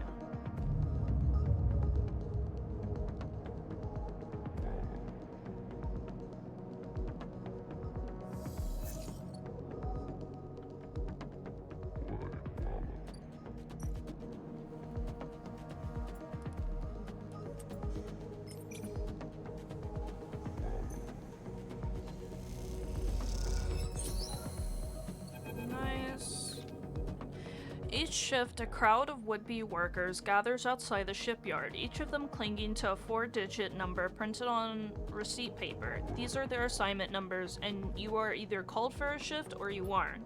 As you arrive, the crowd is restless, and chatter rumbles through the lines. For those like you have graduated to the work team, shifts are guaranteed. Having just walked out of a meeting with the supervisor where you were praised for your efforts, you feel the glow of a job well done. Yet you can't help but feel empathy for those huddled as you pass, waiting for their number to come up. You keep your head down as you leave the shipyard, feeling a little guilty as you do. Hey, sleeper, wait up! Lem's voice trembles as he shouts above the rumble of the crowd, and you turn to see him pushing through, Mina crying in his eyes. Lem! Good to see you, friend. He's breathing hard after shouldering through the waiting workers. You made the work team, good for you. He tries to catch his breath, stroking Mina's hair as he does. Shh, baby, give me a second here. He smiles weakly at you as he comforts her, and her cries start to fade. Out of the crowd, he sets Mina down by his side, shiny streaks down both of her cheeks. As he does, you see he's clutching an assignment number on a crumpled piece of paper. Is Mina okay? She's good. We just had a rush up here. He puts his hand on her shoulder and she clings to his side. Esther, who usually takes her, is sick. He stretches. I don't know what. A noise sounds from the entrance, a klaxon, followed by a list of numbers glowing brightly on a display screen. The crowd responds instantly, pushing and pulling as people try to wade to the entry checkpoint. Lem stops, turns back towards the crowd, and then glances down at the crumpled paper. That's my number. Shit. Mina. He starts patting the pockets on his gear and glancing around. Go, I'll watch her. He blinks a little, staring. Thank you. He crouches next to Mina. You're gonna stay with our friend here, okay? They're gonna keep you safe, and he stands back up. Here, take her bag. He shoves it into your hand. She's got food, she's got shit. I have to go. He backs away into a crowd. Mina, I'll be back real soon, okay? Be good. Then Lem disappears into the rolling crowd, who are then now trying to get into the shipyard before it locks down. Mina stands staring, suddenly small without Lem at her side. She fixes you with a dark-eyed look you can't quite read. Hey, Mina. She holds the stare, unmoving, the two parallel tears still glint on her cheeks. You okay, Mina? She sniffs and looks down. Look in the bag. You unlatch the top of the bag and see a few metal containers fashioned from scrap components. A battered slate sits on top, blinking a slow battery warning. And tucked inside is a ragged rabbit hand-sewn. Take the rabbit. You pull the rabbit out of the bag, its long limbs waggling as you do. Mina goes to jump and grab it, but she holds herself back. She stands, hugs herself, eyes on the rabbit. What's their name? Mina turns away and looks at the entrance of the shipyard. This isn't going well. Give her the rabbit. You hold the rabbit out and Mina snatches it away from your hand. She hugs it tightly without looking away from you. Bun, she says, staring you down, ferocious despite her size. Hi, Bun. You move a little closer as you speak, closing the cap. He doesn't speak, she says. She looks at you suspiciously, but her face softens a little. She waggles Bun Bun in front of you, then walks him up in your arm onto your shoulder where he sits. She pokes your arm a couple times. Are you really a robot? Sort of? Yeah, she thinks. Me too. Mina has more questions. Lots of questions. Questions about how you breathe, or if you rust. But before long, you're talking about rabbits, and what Esther, the lady who usually takes her, smells like, and whether or not fairies live in the eye's heating pipes. You pass the time like this, sitting side by side on the floor of the walkway as others pass by, sometimes talking, sometimes drawing on the slate, sometimes playing with Bun Bun the rabbit. And this is how Lem finds you, just as you're starting to yawn. He's dirty and tired, but Mina leaps up his arms, legs, and into his arms as he stumbles backwards. You two get on okay? He asks, trying to keep Mina from climbing onto his shoulders. More than okay. Mina shoots you a smile from Lem's arm, her suspicion gone. Well, looks like Meanie can be nice. He pokes her in the ribs and she squeals in delight. Thank you, friend. I mean it. He gives you a warm, wide smile. I owe you. Look, he glances around. It seems like Esther, the lady who usually watches her, is gonna be out for a spell. If you ever have some time, I'd really appreciate you coming down to our place in the low end. He grins sheepishly. If you have time. Oops. But now I have to take this one to eat. He bites at Mina and she giggles in response. See you, sleeper. He waves and they stumble off down the corridor, drawing glazes from passing spacers as Mina's laughter echoes down the corridor in bright squeals. Oh.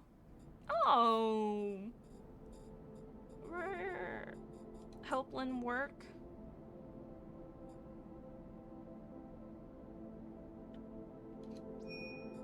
Yeah. Assembly. We'll do one.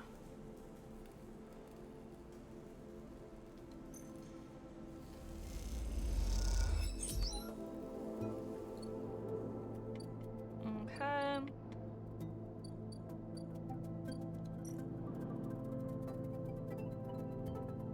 Ooh. I don't have that much, but I have enough.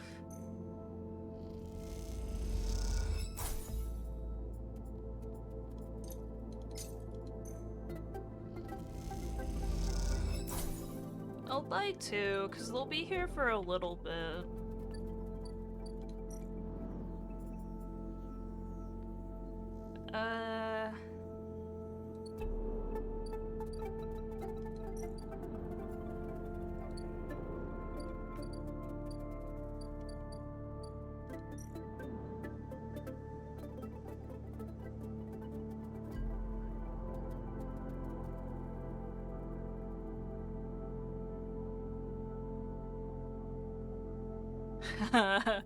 Oh my god.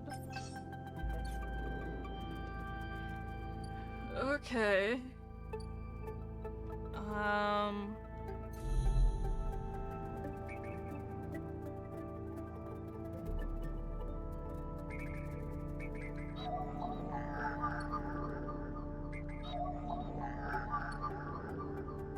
Just seeing if there's any I can do.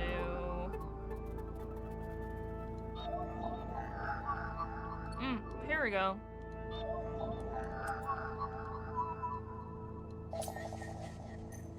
I got a little bit of money.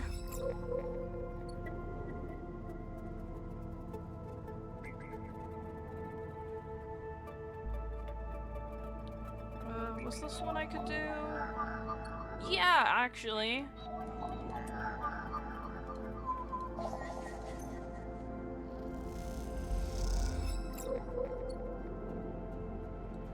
Okay, not gonna have another run-in with the hunter. That's good.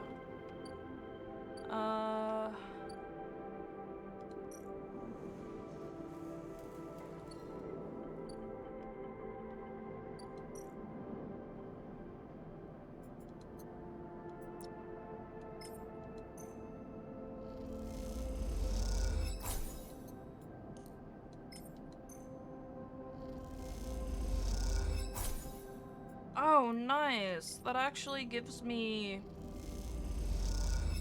like 10 more than I paid for.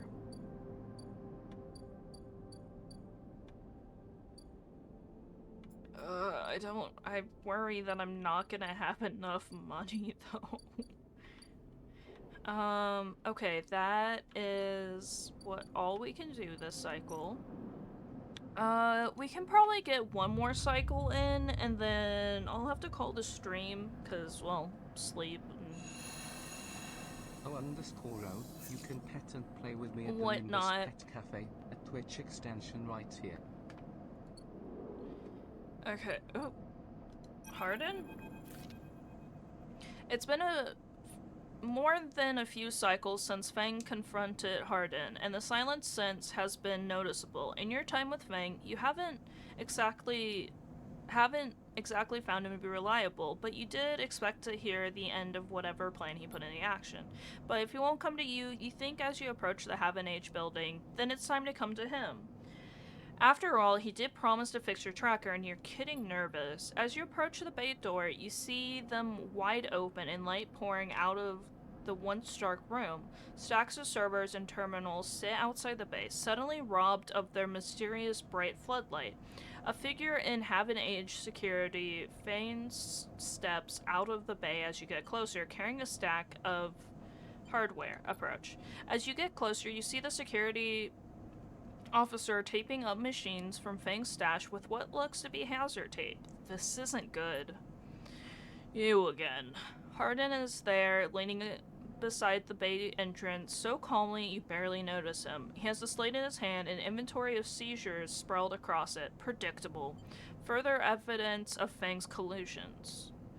You see another security officer come out of the bay and take notice of you. Where is he? Feigning ignorance, or perhaps just abandon. Harden shakes your head. I believe you should choose your conspirator more wisely. I almost feel sorry for you. Harden pushes away from the wall and comes closer. Don't worry, Sleeper. We have all the evidence we need. A confession won't be necessary. He gestures around the stacks of hardware, spying on fellow Have an Age members, hoarding Selhelm materials, an obsession with corporate data. It speaks for itself, does it not? That was his job. And what would you know about jobs, Sleeper? He looks up at the glass roof above and the stars beyond. We are the ones that provide the oxygen you are breathing, the light you are seeing, the systems you use every day to live out your cycles. This place was hard fought for, Sleeper. It took work, diplomacy, and strength to stop the Eye descending into chaos after the Solheim collapsed. Not a blind conviction or self-interest. You're the self-interested one. More accusations. What have you achieved, Sleeper? Your entire existence is proof of your self-entrance. Citing yourself over to be emulated rather than work yourself. Whether you remember it or not, you suffered from the same short-sighted perspective as the person you were copied from.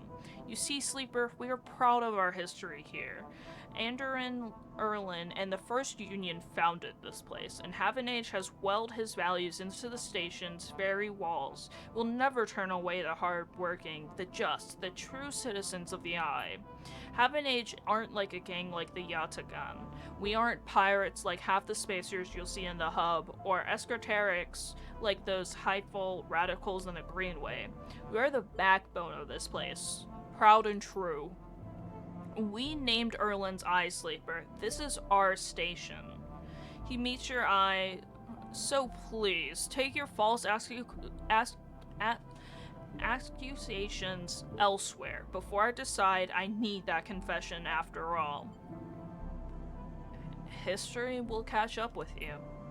I'm not afraid of history, Sleeper. We're making it here. Cycle by cycle, he smiles. If you have any pride, you'll give up Fang the moment he contacts you. You know where to find me. With that, Harden turns his back and walks towards the security officers, ordering them to continue the clear-out. As they do, something catches your eye among one of the server stacks, a crumpled hand-printed box of synthetic chewing gum, a penguin character grinning from the brightly colored card, and scrawled onto a speech bubble reading, "Take me to Tambor." You carefully pocket the box, making sure no one is watching, then turn away just as another stack of servers is wheeled out of the bay. What have you done, Fang? And where the hell is Tambor?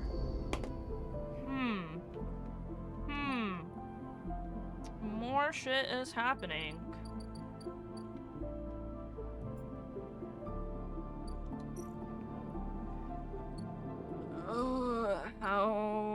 How pricey is it going to be?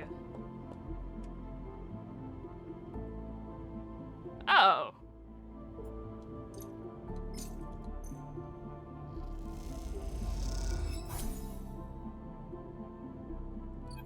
That's not bad. I can't believe you just did that. Ethan's mocking laugh comes from along the bar. You look over to see him leaning across it in a pool of light, empty glasses and spilled drinks glinting around him. It's always dark in the compressor, but this cycle the place is packed, a load of spacers mixing with the locals. Usually they run. Ethan spins a glass on the bar, or they go spend their savings on some local heavy I have to put down. They don't pay. I'm done. Wrong. Not even close. Ethan gets to his feet. The glass falls and smashes, but he doesn't seem to notice. You think that's it? One round of drinks and we're even, sleeper? Come on. His hand comes to rest on the butt of his handgun, dangling from his chest holster. What's wrong with you? Ethan laughs hard, and the people around him turn to see what's happening. You think this is on me? I think someone in your position might have a better idea of how this all works. I'm a freelancer, sleeper, just like you. We both signed a contract with SNARP, didn't we? The difference is that my word means something. He closes the gap, stumbling a little. What did you think? You think you could just run away from your contract, your debt? You could just steal that natty little body of yours and take it for a joyride? Play human for a cycle or two? I'm nothing like you. That's what I'm saying. I gave him a southern accent. I can't grab that southern accent again. Ethan is addressing the bar now, having noticed the attention from the other patrons. You are a coward. North Carolina. You are a coward, and I am a professional. Though I should thank you. Ethan nods and his head heavy for giving me such an easy job. I'm used to outlaws, you know, real bounties. If I knew catching sad little escapee was so easy, I would have changed clients ages ago. Someone shouts from the back of the bar for Ethan to shut up. He holds a finger in that general direction without turning to leave. Shoot me or let me leave. Yeah, I'll be a little testy. Oh, I see. Toughening up here. He gestures wildly at the crowds. Thumbs ups or thumbs down, folks. Most turn back to their drinks, no longer interested in this tired show. Ethan mutters insults as you walk back towards the bar. Ethan sits heavily back down on his stool and searches through his glasses for one with something left in it. The thing is, sleeper, I can find you anywhere. It's actually wild you haven't figured it out. That body isn't yours. It will always betray you, no matter what. He finds a glass and downs the content. So please, go. I'll catch up with you whenever I need another. He laughs and taps the bar for a fresh drink. Look at yourself. Give it up, sleeper. I'm done teaching you for today. He settles his hand on the bar and closes his eyes. I'm sick of you. Go find a job. You turn on your heel and are out of the cloying dark and the sweat stench of the compressor. You walk fast and hard down the walkway, anger driving your footfalls into the metal rim like hammers. God damn. Fucking asshole.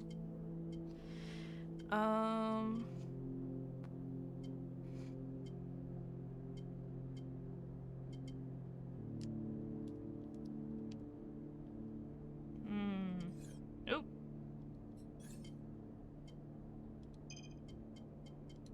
I'll upgrade it so it's at 0. I'm also gonna have some more snack. Hi, Dusty. Welcome back. Here, well, welcome. I don't know. Thank you for the hug. I much appreciate it.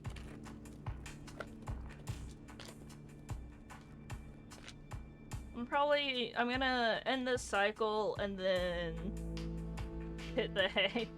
I am sleepy.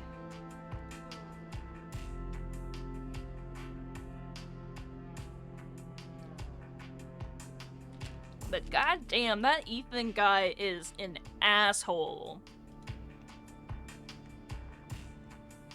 So...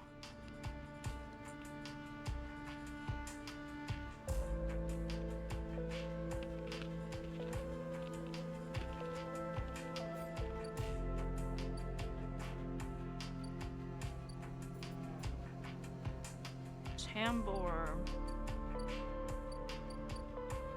Oh shit, we got Sabine. 4 cycles, Sabine said, and here you are, right on time with no sign of them. You wait a while in the apartment, the dread descending as the cycle spins onward. They should be here. I kinda dozed off with you next to me. Ah, that's so sweet. I'm glad that, like, my voice is soothing. Yeah. We'll check the door. You pace back and forth around the apartment, the rumbling of the station suddenly so present and loud. You go to the door and open it to an empty corridor. You close it again. Check the terminal. You check and double the terminal for messages or recordings. Nothing. Just the pale glow. The silence. I need to make sure I fucking swallow before I start talking.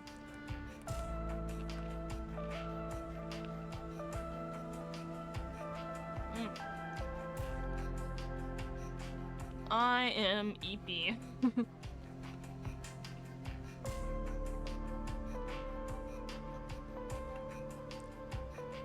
You try to settle down, to wait. You sit on the bunk and stare out at the tiny room. Where the hell are they? A knock at the door. Open it. Oh.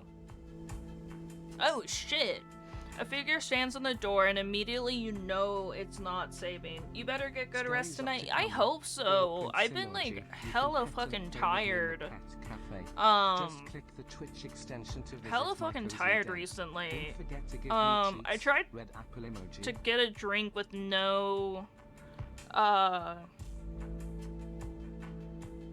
to get a drink with like no caffeine. But yeah, I guess I just haven't been sleeping right or getting enough sleep. I typically get like 7 hours or something like that.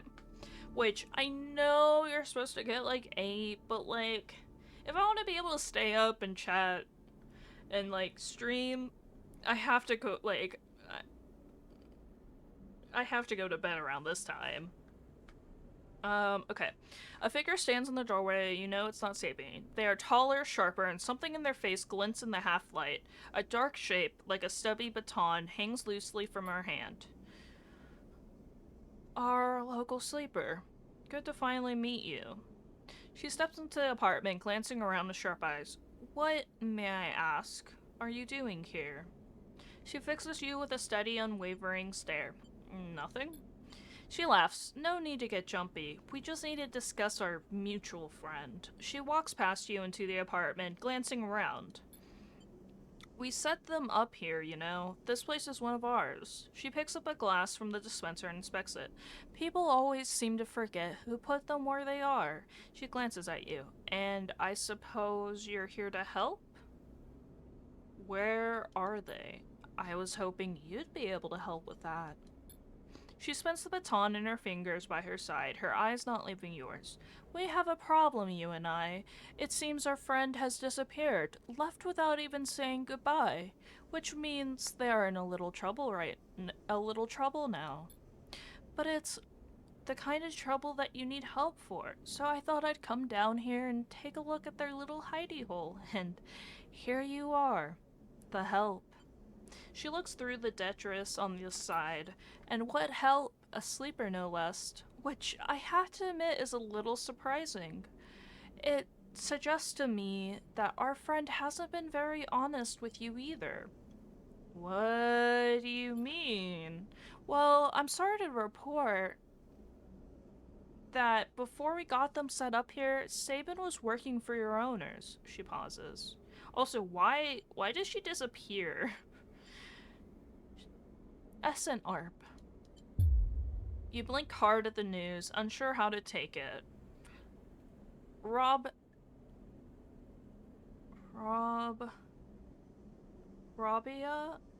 it's like Sahara. Rob, looks away, waiting for a response. Prove it. Happily, she crosses into the next room. You follow silently. She sits at the terminal and touches her baton to one of the access points.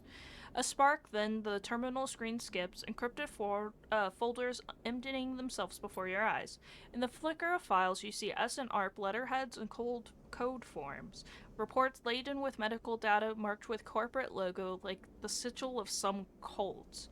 Rabaha steps away from the terminal. Look all you want. Some of your files may even be there. The volume of documents is overwhelming, but they seem to be mostly reports on early emulation tests, surveys with sleeper candidates, reams and reams of usage data. If Sabine was an SNARP employee, why did they help you? I'm gonna guess it's because Sabine realized that SNARP was a fucking shithead of a company and was like, oh shit, I want to try and make amends for what I did. Rabanen reaches over and places a vial of stabilizer on the desk, breaking your concentration. It shimmers in the screen light, its viscous, clear liquid crystalline within the glass. We will, of course, keep up the supply. We're more than able to dispense important medicines, even without the doctor. You hold it between your fingers, and for a tiny moment, you have the urge to crush this object, for the power it has over you. Ask Toshiro to make those a little cheaper for you. He'll be running the surgery now. Rabaha closes up the briefcase lab and holds it at her side. We have to retrieve our assets, of course, but I'm sure you'll understand. Rabaha turns on her way out. There's no reason for us to be enemies, Sleeper. Come see me. I keep an office nearby. We have good work to do, you and I. Meet me there in a few cycles. She slips out silently into the corridor. You look around the apartment and feel the fear drain out of your body to reveal the tiredness beneath. Damn. Damn. Oh. I don't know how to feel about that.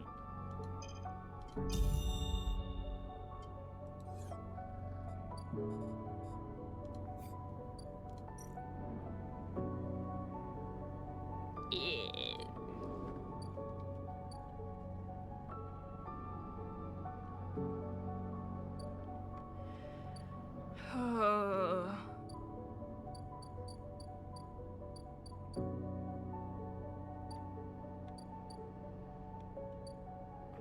Yeah, god damn it.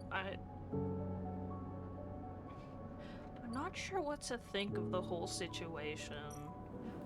All I know is I need to work. Oops.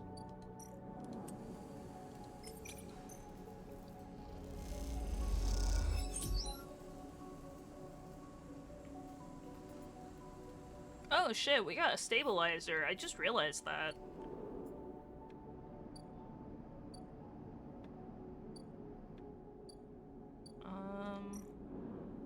We should be able to buy some more scrap.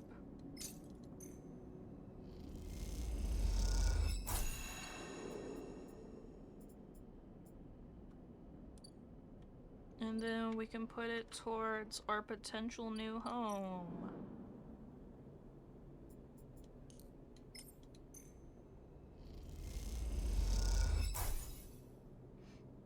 Okay. Let's go help out Lem with stuff.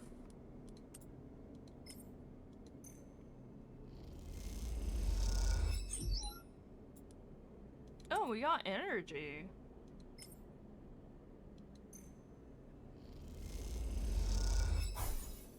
Nice.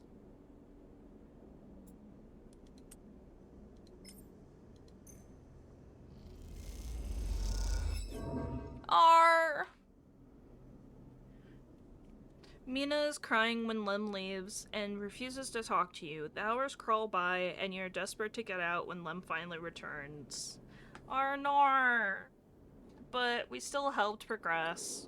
We didn't get any snacks, but that's okay. Well that is the cycle over. Oh yeah, it is cheaper now. I don't like that though. I don't need to inject it quite yet. I could probably let it get down a little more. But we're going to end the cycle. Hungry. Hunger bunger. Save. And then we'll quit to the menus. And we're gonna go find someone to raid. Let's see.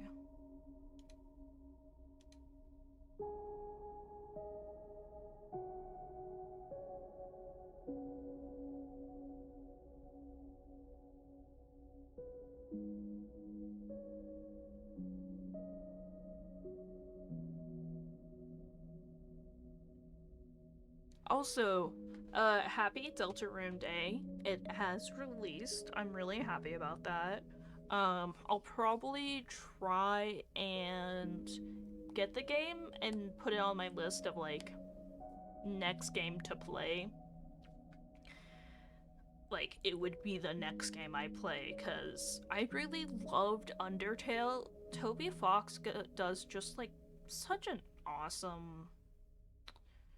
some awesome stuff.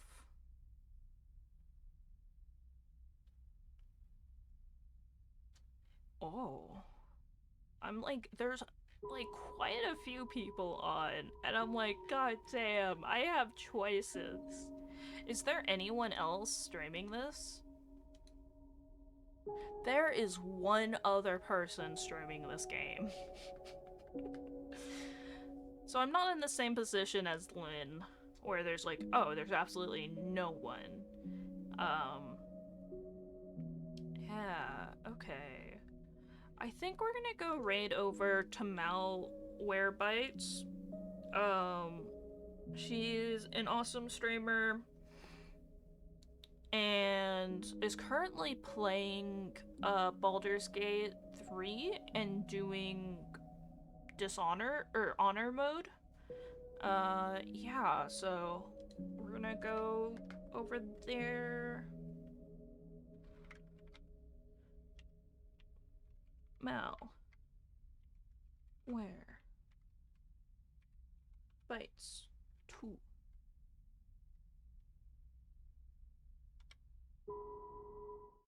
Cool. Awesome. I hope you guys have a great night, a great day. Thank you so much for hanging out with me. Really appreciate it. Really appreciate it. Thank you, Dusty, for all the hugs. Uh, thank you. Those hugs are very welcomed. Yeah. I hope you guys have a great night. Bye.